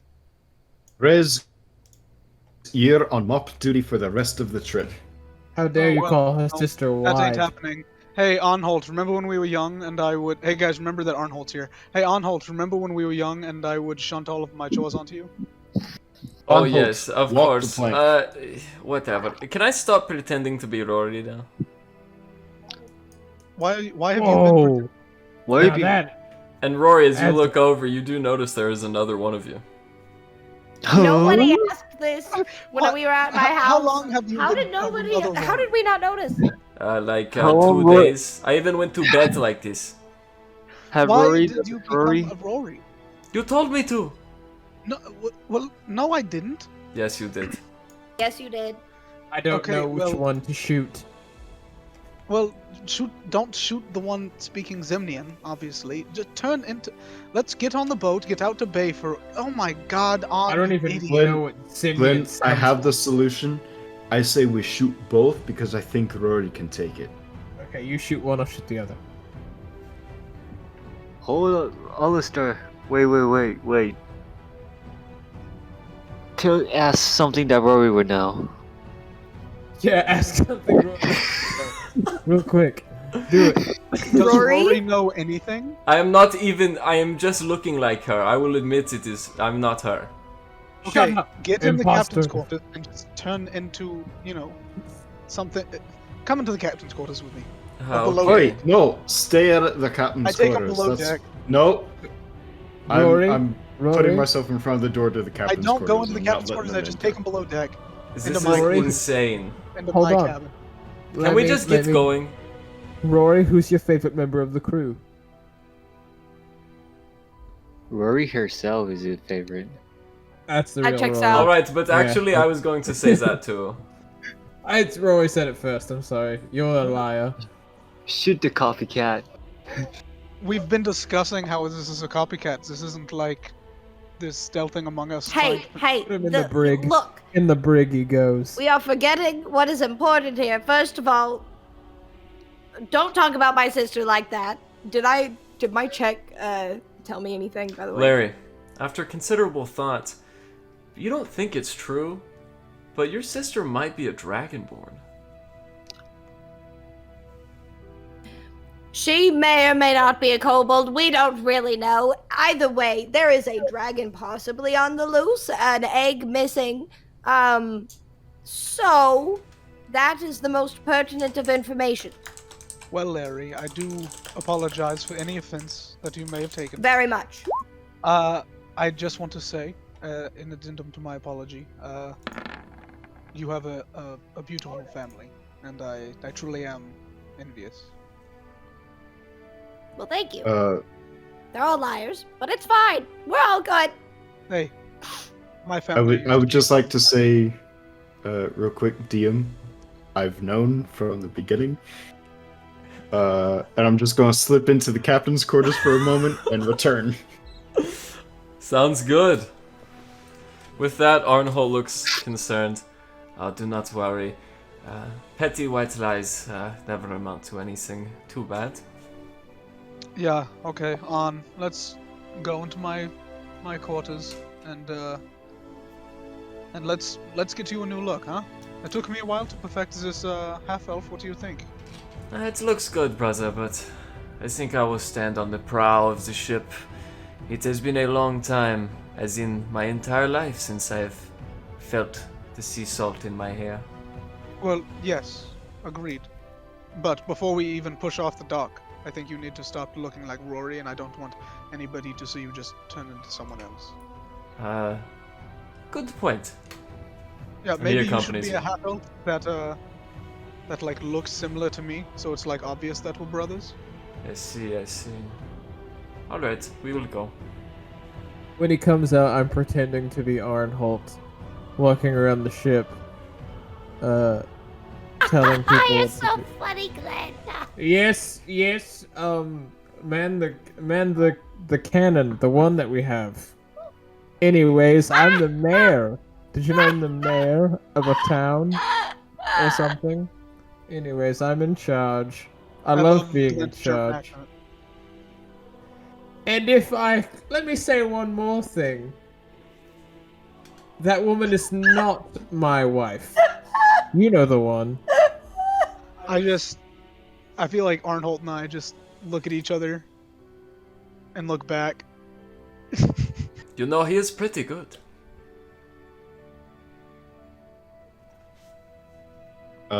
I'm going to yell out to my kobold crew to prepare to set sail. We're going to head to Coppertop first. All right, Coppertop Due bound. south. As the quartermaster, one of the Southeast. young boy kobolds rings the bell, the ship begins to turn away as the other three begin turning at the massive windlass that yanks the anchor up from the sea. You guys see that barnacles and algae have actually grown on the anchor as it swaps up to the side, and you guys embark on your journey. We've not been I taking care shall of our boat. join Arnholt on the prow. Also, what are we doing with our cart and our griffins? It lives on the top. Alright. They're in the cargo hole. I won't make too much of a Ooh, fuss there. about that because there is not a Yeah, cargo we won't. hole, but if you guys bring them aboard, I will allow this. They're aboard. Yeah. We can. Okay, here's what I'm thinking. There's obviously like some sort of area to put cargo. Obviously Yes. not big enough to put the entire flying Arabella. Correct. So here's what I'm thinking. We disassemble the flying Arabella, put it in boxes. No. No. Or, like, disassemble it no, and put it. no. No, listen. The hear me flying out, guys. Arabella is just hanging on the side of the ship like any other rowboat or dinghy. It's just How the fuck hanging is there it on the floating? side of the ship. It's just a cart. It's just hanging on the side of the ship. We will get to these specifics later. As you guys embark once again, Strap but my this back. time leaving, you go west, and it only takes you about 12 miles to reach there, so no less than, I would say, half an hour. As you I guys shall speed join by, Arnholt on the prow. alright, the gnomes now waiting your arrival, and as you guys are still contained in that little square of the Dale lands, you make your way to Coppertop. Many of the gadgeteers look out as there is an airship docked, and they're busy guarding that. They don't much mind you as you pull up right into the flank of Karstag Bay and make landing. Now that you are All here, right, everyone. what would you Dropping like to do? trip. There is an airship, correct. Guys, hey, what the fuck is that, guys? I mean, we've seen it before. You remember when we talked to the king? Oh yeah, we took an airship, didn't we? Yeah, we really affected the political landscape of this area. Oh yeah, never mind. I'm not as surprised. Ignore that. Yeah, guys I arrive. understand. You were sleeping. Stretching your legs, you see that medallion that you guys placed, the ornament above that small yellow tree during Nusamar, the gnomish celebration, is now at a full height, a 30-foot tall golden evergreen. As you guys make your way about, you see villagers stop and look at you. Small kids poke their heads over white picket fences and make eye contact. And an old gnomish man with a cane walks out just to be close to you as you walk by him. As you do so, where are you heading? I'm going to visit the gnome that I got the finculum from. I think Alright. we should split up. I think some of us should go to a general goods store and get. Well, first off, where are we going to like supply up for our main trip? We Well, should decide that now. As Velen Can Harpill we has have a told map you, of the- there is the Phalanx Coast, where you guys know there is a group of dwarven clerics who await. And of course, as you head to Tiny Town Tinkery, Alistair, you all are aware that Tiny Town Tinkery is the only semblance of a general store. Okay, cool. I'm making my way in there. As you head in and reach for the knob, it's opened for you, and inside you see a bronze warforged ricketing and vibrating as a gasket blows steam out of its back, and as he opens it, the gnome, Robert von Bargel, looks out. Well, hello. It's been a long time since you came in here. And I guess since you're celebrities, I should be bowing. Bowing's not necessary, but your help in acquiring some specific items would be. I see. Well, that is my occupation. What can I do for you, Cap? I've got a bit of a shopping list. So you tell me what you can help with, and we'll work from there. All right. I'm looking for, first of all, an arcane capacitor. Got one of those? Airship needs repairs. It's a little broken, but with a few days of tinkering, I bet you could fix it up. Broken's just fine. Next on my list, a no matrix. That's gonna be tricky. Could definitely get you one, but let's see here. And you want it to be fully functioning, of course. Preferably. Alright, it's gonna cost you a pretty penny. What else? Next, I'm interested in upgrading my arsenal. I'm looking to get myself a little more firepower. Maybe an energy source of some sort.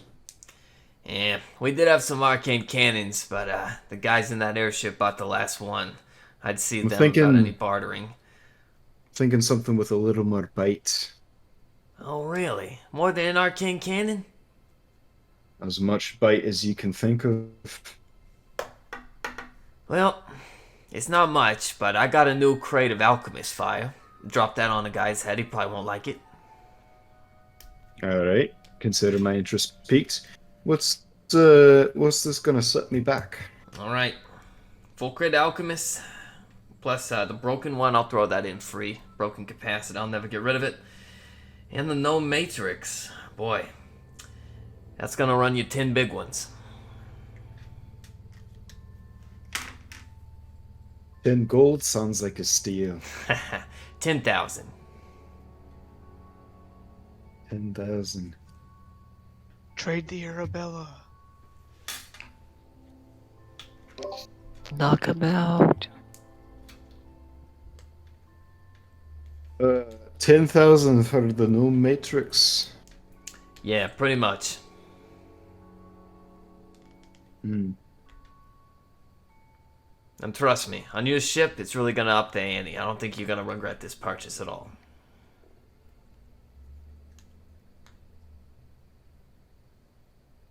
I've got a question for you. Is there anything you're looking for? I've delivered on a very specific item before in the past, so you know I'm good for it. Well, you got me that Mythalar, so I'm pretty good. I'll tell you what, though. There is something I've had my eye on. Just north of here is an island. And people say I'm a quack, but I know they got a reliquary in there. And I know a reliquary's gotta have a relic. So, you step on over, a hop, skip, and a jump, bring me back whatever relic they got there on the Baranar Island, and I'll give you the no matrix half off. You said Baranar. Yeah, something about the Phalanx Coast or something.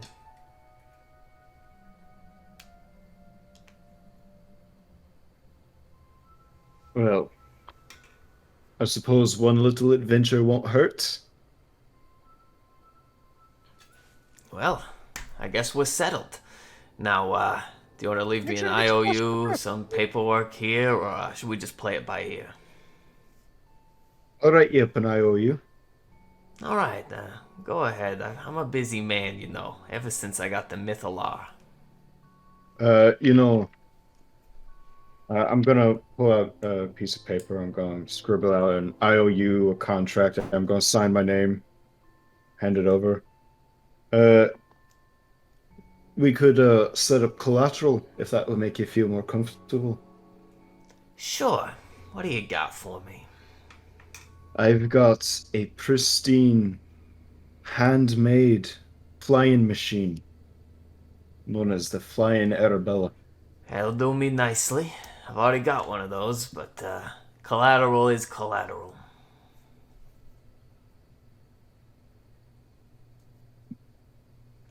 I'll tell you what.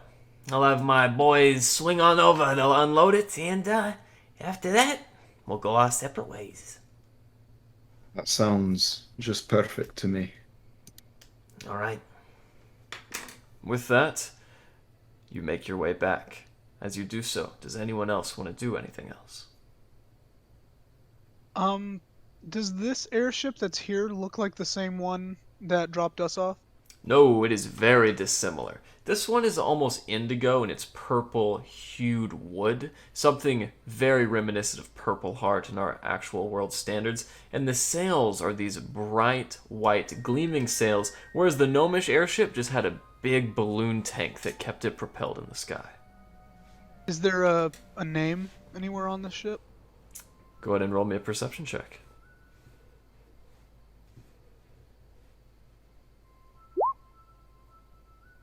Wrong one.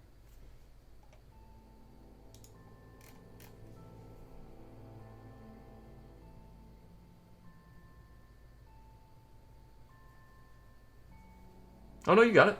There is indeed, but it is written in Elvish.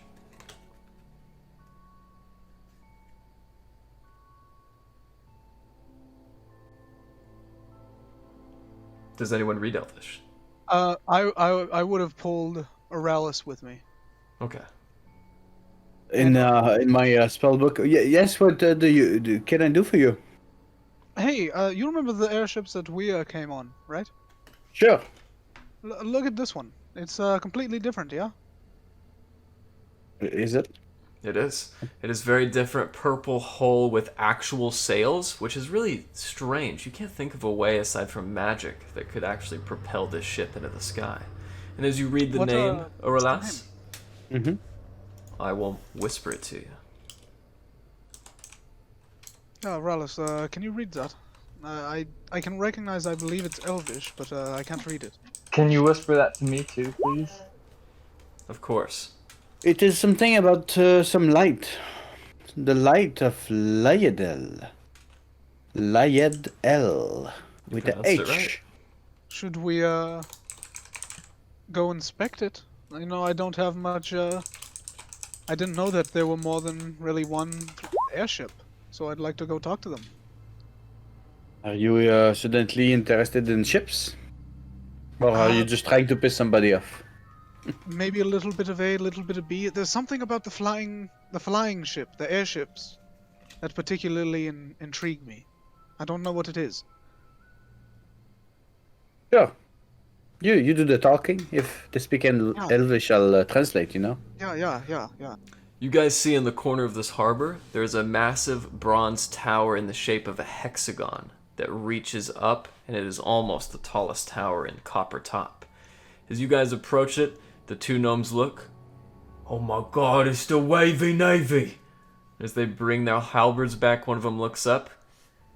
Well, hello. Nice to see you again, friends. It is Captain Corncob. Oh, Captain Corncob, my good friend, and I go in for a handshake and then I pull him into a hug. Ah, there you go. Watch the hair, huh? Just got did. Oh, it looks beautiful. Yes, we were actually wondering if, we might be able to talk to the captain or someone of import on the, that airship. Sure thing. They got a guy up there. He's not really the captain, but between you and me, he's the one running the show. Here, head on up. And he opens the wide steel door. Oh, danke. Yep. You're welcome. That mean I was gonna say it means thank you in some language. Go ahead and That add. language would be Avestan. That is right. As you guys head on up, etching over the stairs, you can see the tower is transparent from the inside out. And as you reach to the top, you can see there are actually 4 docking points, but only one, the western side, is occupied by the light of Laedale.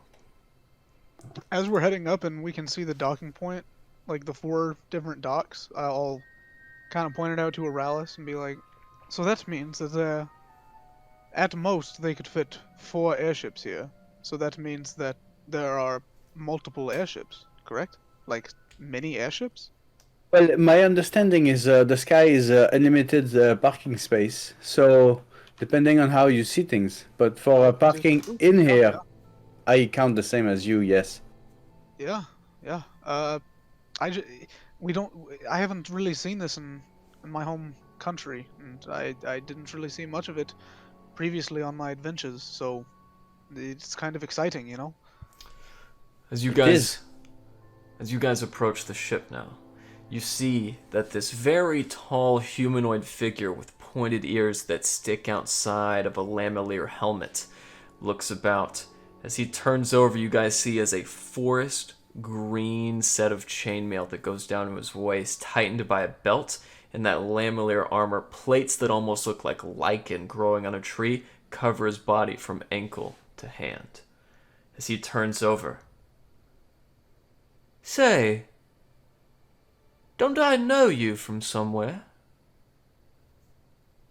Do we recognize him? You do not, but he seems to be looking at you, Orlas. Nope. No, I just come from the islands far away. Yes. I'm basically just passing by the Elven City for a bit. We're here looking for passage on your ship, hanky panky. No, Glenn. Wink. No.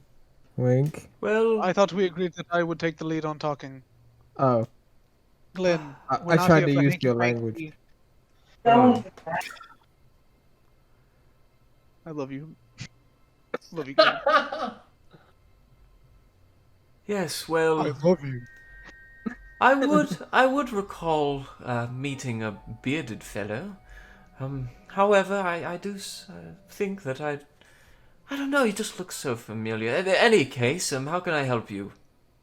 Oh, yes, well, we don't, I don't get to see many airships. I haven't gotten to see many in my near 3 decades. So this is quite exciting for me. So I was wondering if what you could tell me about this ship and what it is you do.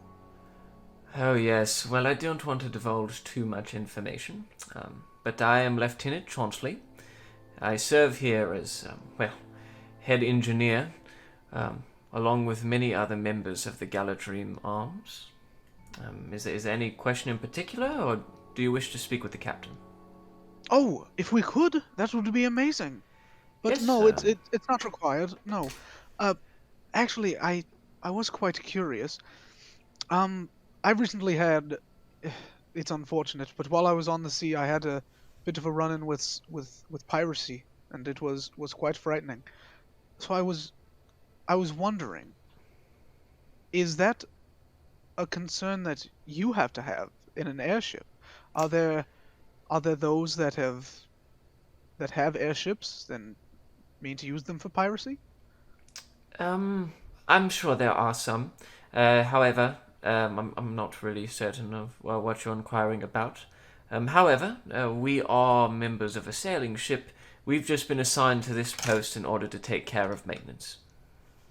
Ah, got you. Then maybe the captain is the person I would like to speak to. Someone who has much more experience with this vessel. Yes, just 1 second. He lays down a large crate next to the dockway where it separates from the ship, and he takes a step in. I looked at Glenn and just whispered, "Can you believe this guy's wasting our time?" Yeah, I can't believe this. I already said hanky panky. Yeah, I know. He doesn't know anything. As he walks up to the aft castle, you see him speaking to a gentleman, an elf with a long red captain's jacket.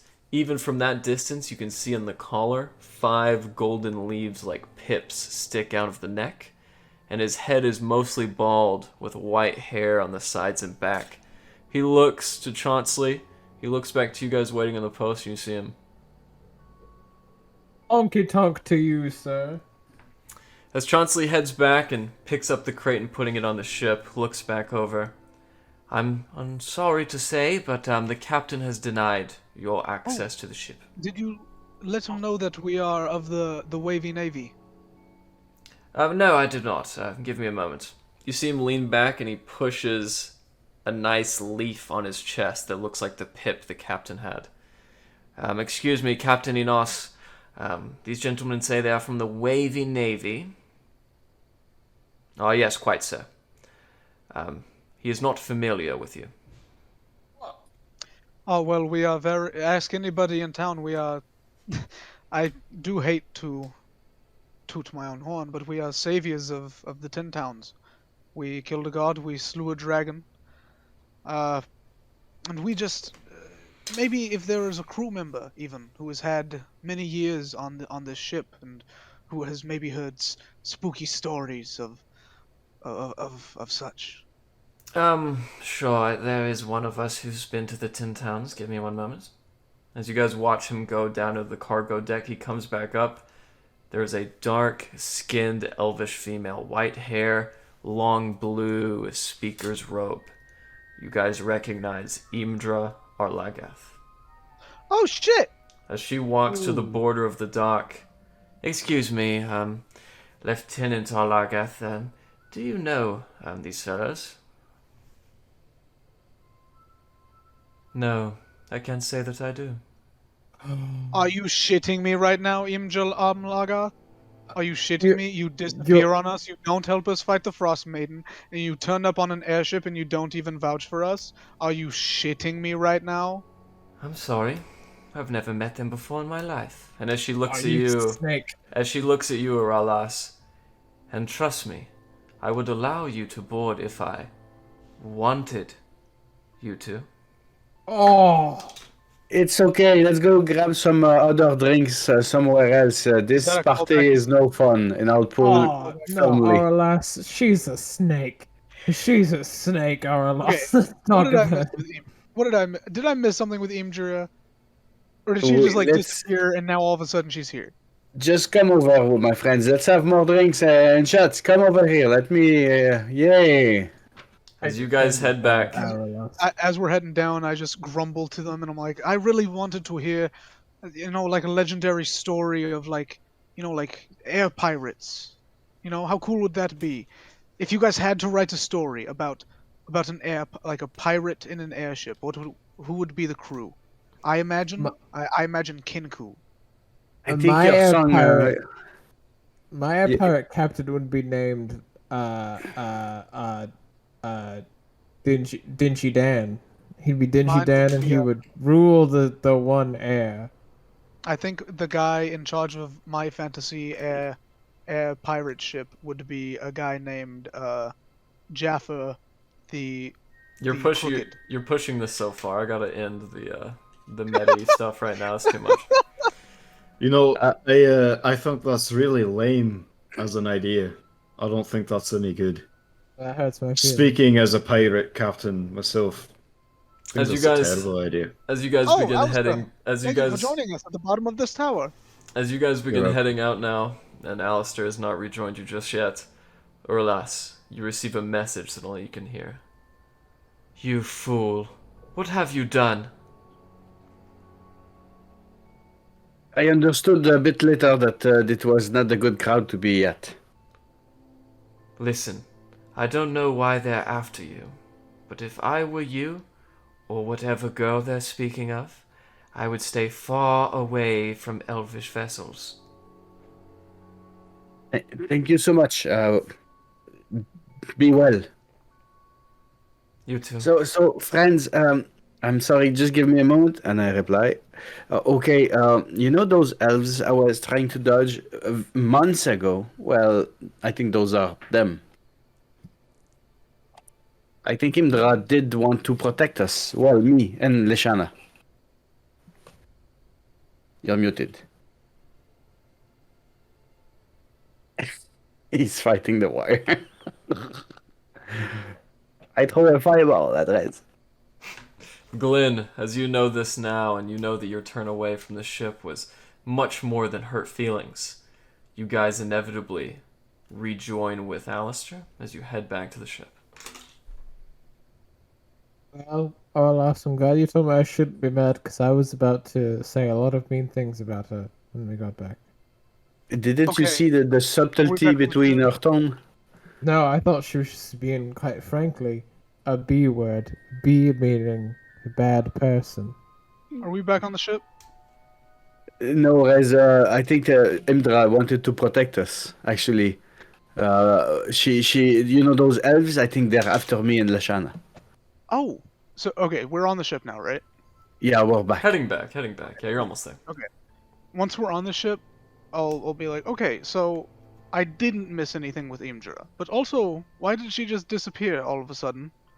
Like, why didn't she help us in the fight with the Frost Maiden? Did I miss something? I think you might be Not mixing sure. up Imdra and Lashana.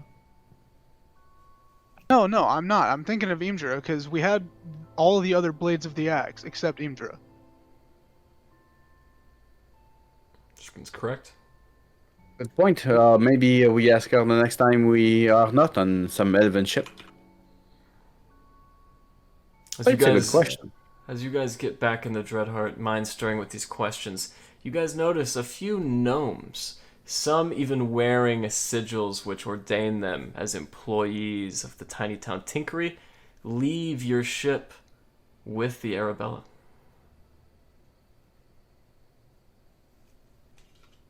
There we go. Should we allow that? Alistair, at Yeah. about this moment, you board the ship as well. Is there anything that's been added There is. inventory-wise? Next to the deck cannon on the top deck, you find a small box. Over it is a large cogwheel of the Sparkbolt Syndicate. I'm gonna push the added box to my captain's quarters. Yeah. As you do so and pop it open, you see there are 2 floors, a dozen bottles of alchemist fire on each, and the rest is filled with dried hay to keep from any corruption. So 2 dozen bottles of alchemist fire. That's right. That's huge. With that, what do you And guys what was under the alchemist fire? Just 2 The- dozen. Like 2 stacks, a dozen on each. And then the hay. Yeah. That's Okay. massive. That's crazy. As you guys depart from Copper Top and make your way out into the open sea, where do you wish to go? I'm going to set the heading due north. Okay. As you guys begin encroaching on your destination, it takes you approximately 3 weeks to reach the Phalanx coast. However, in order to determine exactly how long you took on the seas, Alistair, roll me a tinkering check. So that is intelligence plus proficiency. Correct. Okay. This will be +3 for a 26. As you make it out, you make the journey in no less than 20 days. Oh, no, wait. 18 days. I apologize. During that time, I assume Glenn and I, like Glenn is teaching me how to use a sword, and I'm teaching him Avestian. How do I say the name of the language? That is correct. Avestian. Okay, yeah, I'll begin teaching him like the basics of Avestian in our downtime. But Yeah. I would like to know how my sword training is going. Yeah, I'm showing him that when it comes to using a rapier against like an armored opponent, it's like you're trying to like get between the slats of armor. Oh, right. Okay, that makes a lot more sense. I was like Yeah. slapping them with it. Right, yeah, it's less of a slash, it's more of a poke. You're trying to get in between the joints of the armor. You wanna separate those points. With that, Alistair, you know that you are one full day cycle and night cycle away from reaching the Phalanx coast.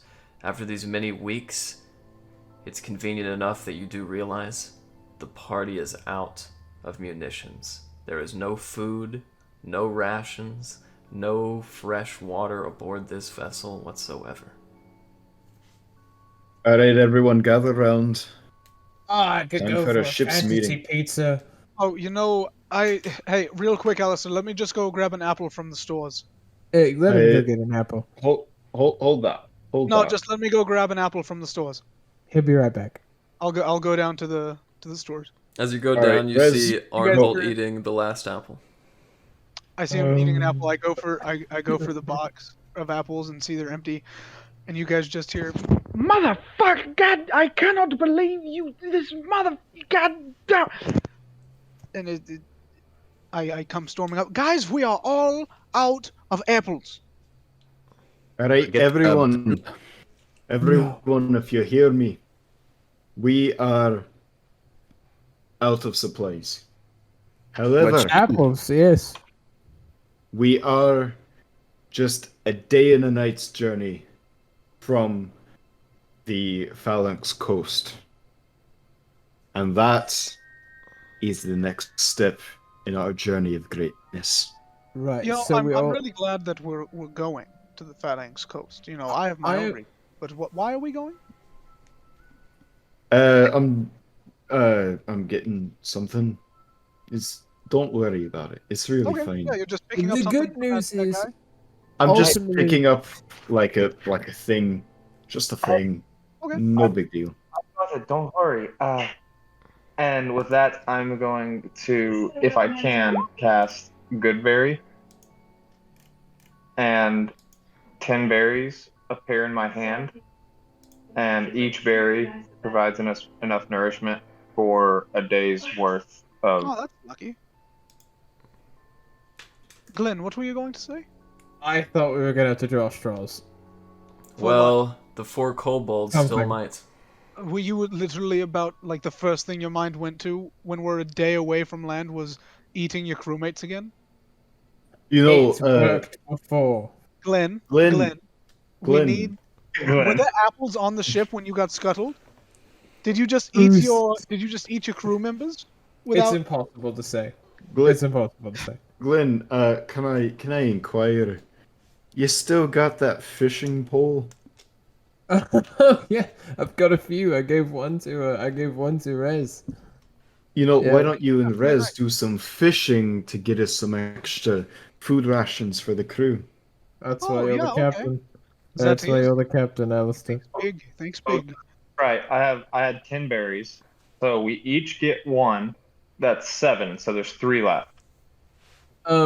Give mine to one of the kobolds. I'll fish. Yeah, I'll fish my way. Just so we know, there's 9 people on board, including Leshana and Arnholt, and then you have 4 kobolds and Tiger. So all in all, that's 14 different bellies that need to be fed. Yeah, that's a Give whole mine. Give mine to Tiger. I'll fish. Yeah, I'll fish.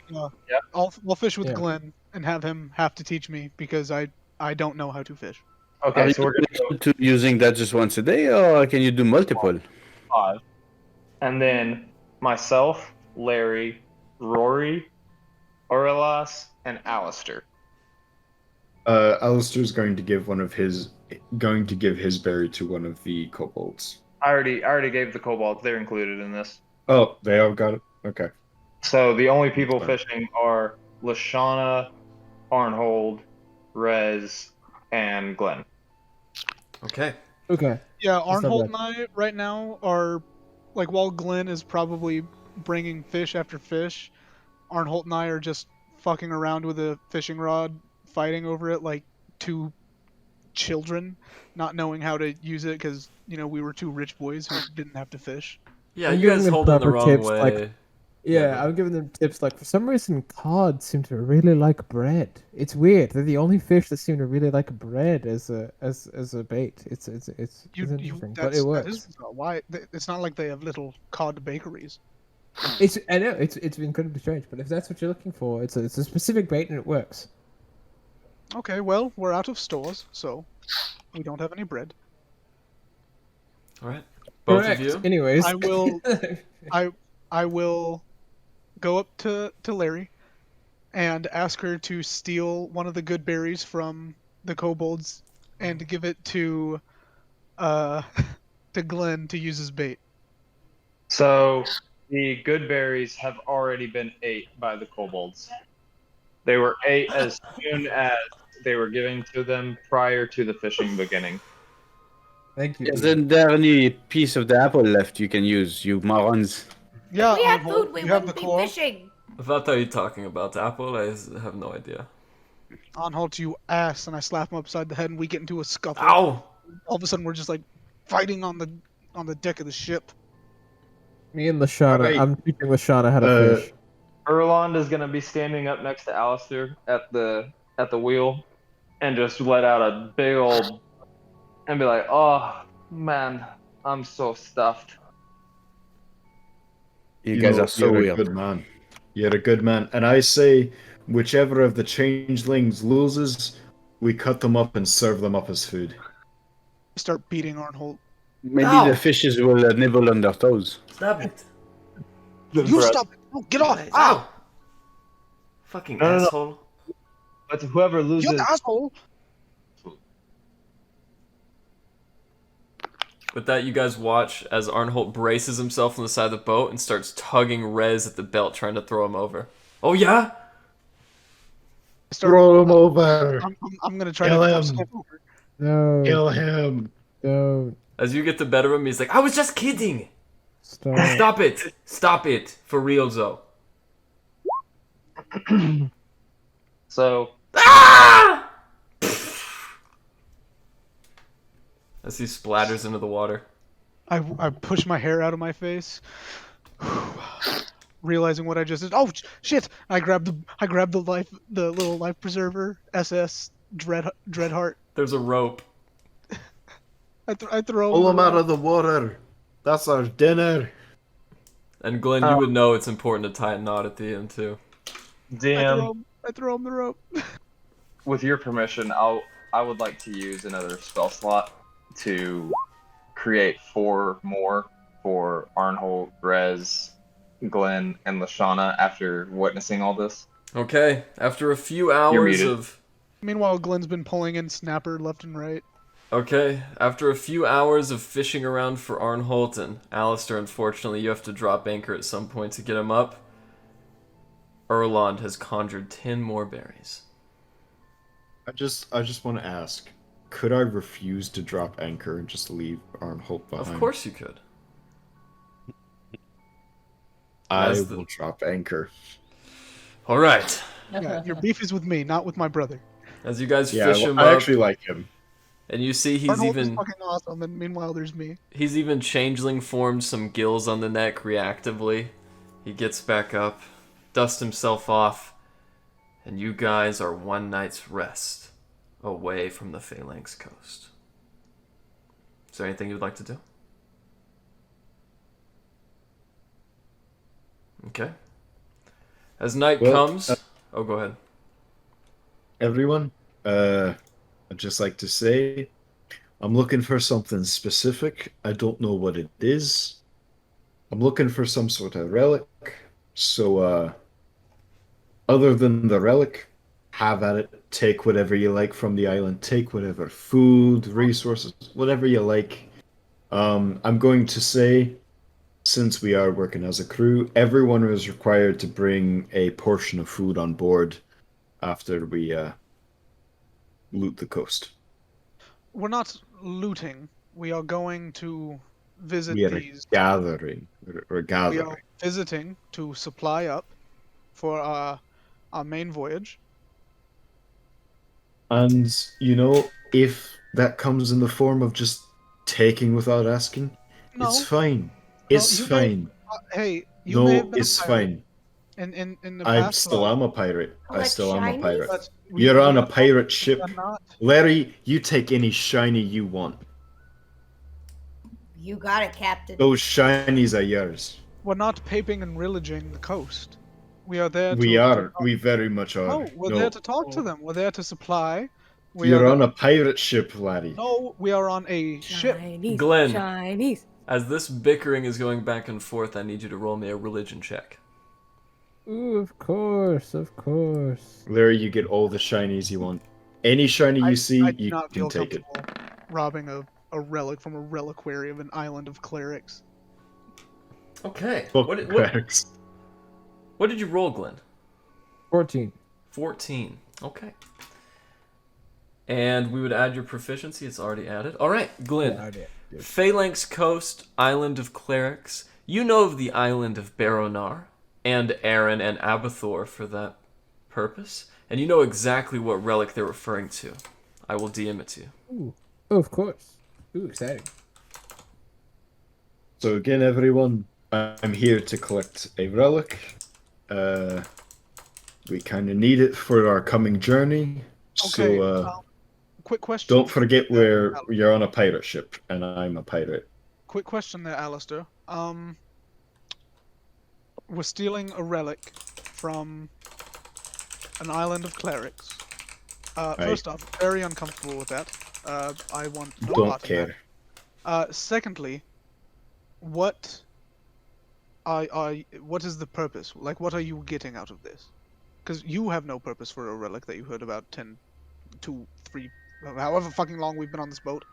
I made a deal with a gnome, and in exchange for returning this relic, I'm going to get stuff that will get you home real fast and in style. Okay, well, how exactly? Because if you told us what we are fighting for, then maybe you could persuade me to, be on your side in this. But at the current moment, I do not see any reason to rob a relic from an island of clerics. You remember those tentacle-faced bastards we ran into a ways back? Yeah. I'm going to replicate their technology and slaughter every last one of those bastards. Okay, yeah, but can that wait? You can either be one of the slaughtered or one of the slaughterers. Oh, you wouldn't kill me. I very much want to. He really would. Oh, no, he wouldn't. Larry, I like you. I owe you a whole bunch of shinies for that. Thank you. Alright, so that's 2 on board for killing Rez if he resists. Well, I just know that you would. Alistair, I know When you he never- dies, you can have all his shinies. Okay. Alright, that's 2 in favor. Alistair, just admit you love me. I love Rez, the I push really on the would wall. push your luck. So, we're stealing a relic, and you all can have whatever else you feel like helping yourselves to on the island. What do we really care? This is the first we've heard of them. They're not important. Well, let's at least make a peaceful approach. He was Sure, until we see Yeah. what we want, and then we take what we want, and if they try and stop us, we cut them down. Okay, It at the could be very worse. least, I shall wait on the boat and have it ready to depart at a moment's notice if you insist on stealing this relic. As you guys approach now, I'm going to say and skip forward. You guys have taken a night's rest. Is there anything you guys would like to do during that night? Alright. Nearing forward now, as you guys close in on the island. The water gives way from its white, frothy, algae-ridden hue and becomes crystal clear. So clear, in fact, that you guys can see the fish, the seaweed sprinkling up, and all the barnacles attached to the reef at the bottom of the coast. As you guys sail over shallower and shallower waters, you near a dock to the north. An island shaped like a sea outstretches its arms to you. The island of Baronar. Those of you on the prow your heads off the ship, aside from the other ships docked at the pier, you also see these strange creatures. Small, duck-sized animals with white or yellow feathers, beaks, and tortoise shells march, swim, and bob up in the slot where the ship is now careening. You heard the captain! Hard to port!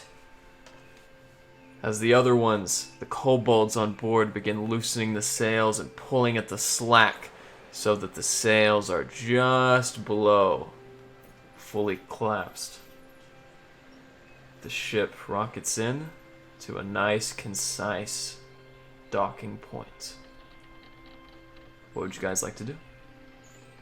You know, Glenn, you've always been my most faithful and religious friend. I'm looking for a relic. You got any idea what it would be? What I'm looking for? A relic on the surface. I didn't ever receive a DM. It's not on Discord, it's on Roll20. Oh, it's on Roll20. Give me a minute. Oh, can I retroactively say I wanted to do something that I just thought of? No. That night? No. It was just You've done enough. I don't know. Can I retroactively say that I killed the entire party on the boat whenever we were all out at sea? Yeah. Roll for it. Sorry, I already did it. Okay. Yeah, he's I don't. retroactively doing it. It's in already Roll20. It's in Roll20 chat. Yeah. it's a roll Retroactively, Oh. I did it. won. Sorry, you have two different things. Do you see it in the chat at the very bottom? I do not see it now. What about your journal thing on Roll20? Yeah. Eric, there is Yeah, an epic it's, silhouette happening right now. I don't know what part of your body I'm looking at. Well, is it? Okay, there we go. Okay, yep, I got a little bit of focus there. It is a single lock of Baranar Truegold's hair. Oh, okay. Well, Alistair, if I may ask, before we carry on too far, what's the purpose of this? I'm happy to carry on with whatever goals you may have. I feel like we've been together long enough. But I offered to retrieve this relic in exchange for some parts that will set us apart from any other seafarers. With these parts, I can make our ship rival those tentacle bastards. I don't want to start some massacre. I don't want bloodshed. I just want to get the relic, get back to Coppertop, so we can be on our way. More peaceful the better. That's my true intentions. Whose hair did you say it was a lock of? Garrett, I'm sorry. Baranar Truegold, the bride of Moradin. Okay. Given the vicinity we're in, I can only imagine you're looking for a lock of Baranar Truegold's hair. It seems a mighty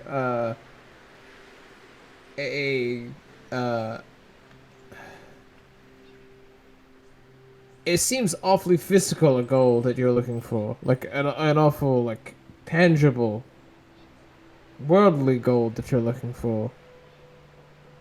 Given the circumstance of this relic, like a fast boat is interesting. Given It's a bit more than a significance. fast boat. You remember those illithids we encounter? Are you talking about the fools that blew up like a big ship, or was that different? Those lads, yes. I mean, I remember. I studied their technology. I can make us their rival, and this is the first step in that direction.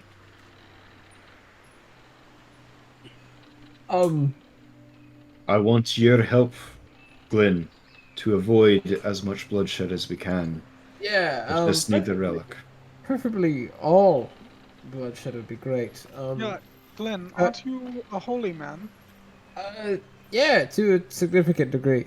Alistair, if I'm being completely honest, if we appeal to these folks and they tell us no, I don't know that I am of the capacity to forcefully take such a piece of religious history. Then perhaps we take it without asking. As soon as Alistair says that, those of you on the deck, especially the prow, can see a light. Even in the daylight, a burning candle begins to grow and grow until you guys can see it. Walking down the plank board towards you is a dwarven cleric. Dark, almost black-gray skin, walking down the deck. His beard is actually made of pure fire. As it whiffs in the wind, you guys can see it alleviating as it actually drips a bit of the magma on the ground. Barefoot, save for sandals tied with ropes and a dark brown cloak, he walks up to the ship and looks up at those of you on the prow. Well, hello there! Say, who are you folk? Guten Tag. Yeah, we are the Wavy Navy. We hail from, we hail from all over, but right now we are from, Kilbrador of the 10 Towns. Oh, I see. I don't recognize the name of your ship, the Loose Lips. Oh, have we not updated that? That is not the name of the ship. We've changed names. One of the kobolds was supposed to repaint, but I'll tend to that later. Oh, yeah. I've been doing it for 3 weeks. My name is Captain Alistair Davies. Pleasure to meet you. I'm, something of a wharf master here for the fellows. You can call me Father Fargrim. Pleasure to meet you, Father. Our wonderful paladin here, Glyn of Konig, is leading us on a bit of a spiritual journey, you could say. Oh, is that so? He looks you over once or twice, Glyn. Say, what are you folks doing here? You don't look much like a pilgrim. No, it's, we've been on a bit of a different journey that led me down a religious path. I'm Glenn of Konig, follower of Martha Moore, and I will present the Dawnbreaker to him. He and I have grown close in the recent weeks and months. You wield the mighty Slayer, the foe Abathor in all devilish evils. Come, I'll make you some mead. Thank you. Danke. And I'll load up the gangplank. Yeah. Honky tonker. Oh, No, that's just a mighty Danke. interesting tongue you got there. You were close, Glenn. It's just Danke. And if you want to be really formal when we get to the mainland, Duncan. Danke sehr. Danke sehr. Dunkin' Donuts. No? Okay, we'll work on it later. Okay. We could go for some donuts. As the plank board folds over in a with the help of the kobolds and smacks into the dock, Fargrim looks and motions you all towards. You guys can now see there are 2 what look like copper medallions that keep his cloak in place at the chest. As he looks up, Was it a bumpy ride? I know the seas aren't much worth faring these days. That's a you question, Alistair. You know, I find the seas, no matter how violent or calm, to be home nonetheless. Then you and me are a like mind. Come right this way. We'll get you happy in the reliquary. I'm liking this place already. Glenn, what a wonderful idea. You're all in for a taste of history. Many years ago, Moradin flooded the entire world. and there a ship stood high on what we'd now call a mountain. As the water subsides, this shipwreck became the shipwrecked reliquary. Now then, just this way. As you guys begin heading up a slooping, grassy hill with wooden steps like logs that are each and every other way, very haphazardly placed, you guys see that a small dog greets this fellow. As he bends down to pet it, I need everybody to roll me a perception check, Glenn and Alistair at advantage.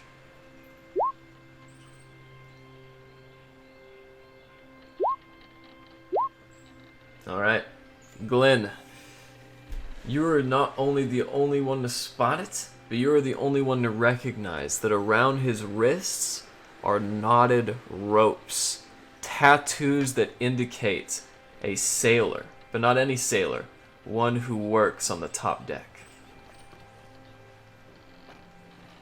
Okay. As he begins to continue his journey after petting that dog that yarps at you guys. Alistair would have noticed that advantage, right?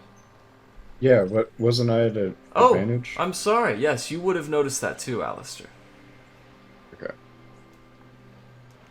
With that, as the dog barks at you guys on your way by, do you continue to follow him up to the reliquary? Of course. Yeah. I do. As he gets to these wide doors, he looks over his shoulders at you, and he throws them open. Dust clouds the room, and as it subsides, a massive 50-foot boiling cairn is in the center. Around it, you see many men sitting at the fire.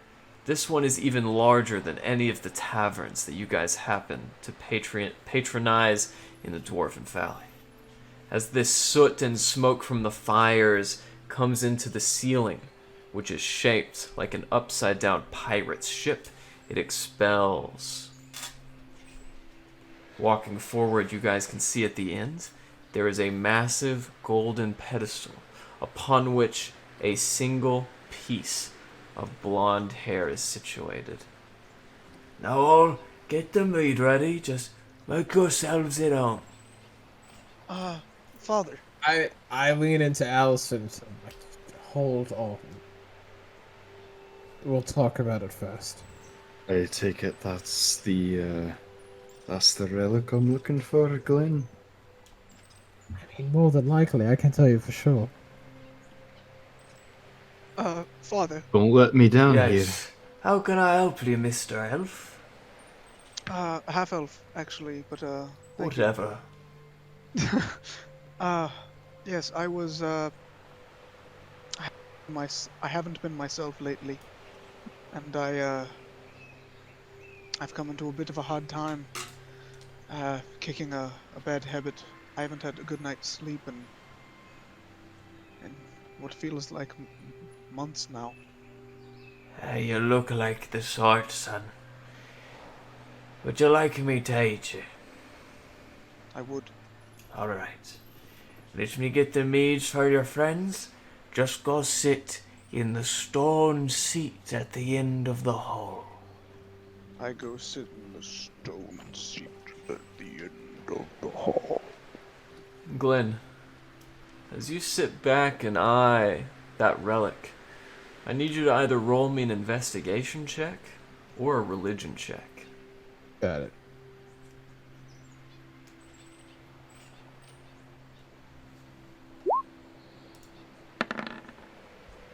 E. In awe of the magic item's beauty, you are set there in your slock-jawed gaze and don't notice anything. As he returns to you now with mead, he gives one to each and every one of you. I'd like, when he hands me the meat, I'd like to talk to him and ask him, Father, would you lot be, healers of sort? Oh yes. We can cure any manner of infestation. Any manner, you say? That's right. So I've got this friend, right? And he's got a wee bit of a problem, and his other friends, who I didn't know, I didn't know, but I heard it didn't go well for that other friend of his, and this friend of mine, not me, this friend of mine, he's a bit concerned. Do you reckon you could help a fellow like that out if he were here? I'll tell you this. I'm about to perform a special ritual on your elven friend. In the meantime, drink the bitter mead. It's been blessed by the monks of the cloth. Alistair's just chugging it immediately. Alright, anyone else? I'll drink it. And I'm drinking up the meat as well. Rez, you indeed have one. I'll drink it. While I Alright. wait. I need all of you to roll me a Constitution saving throw.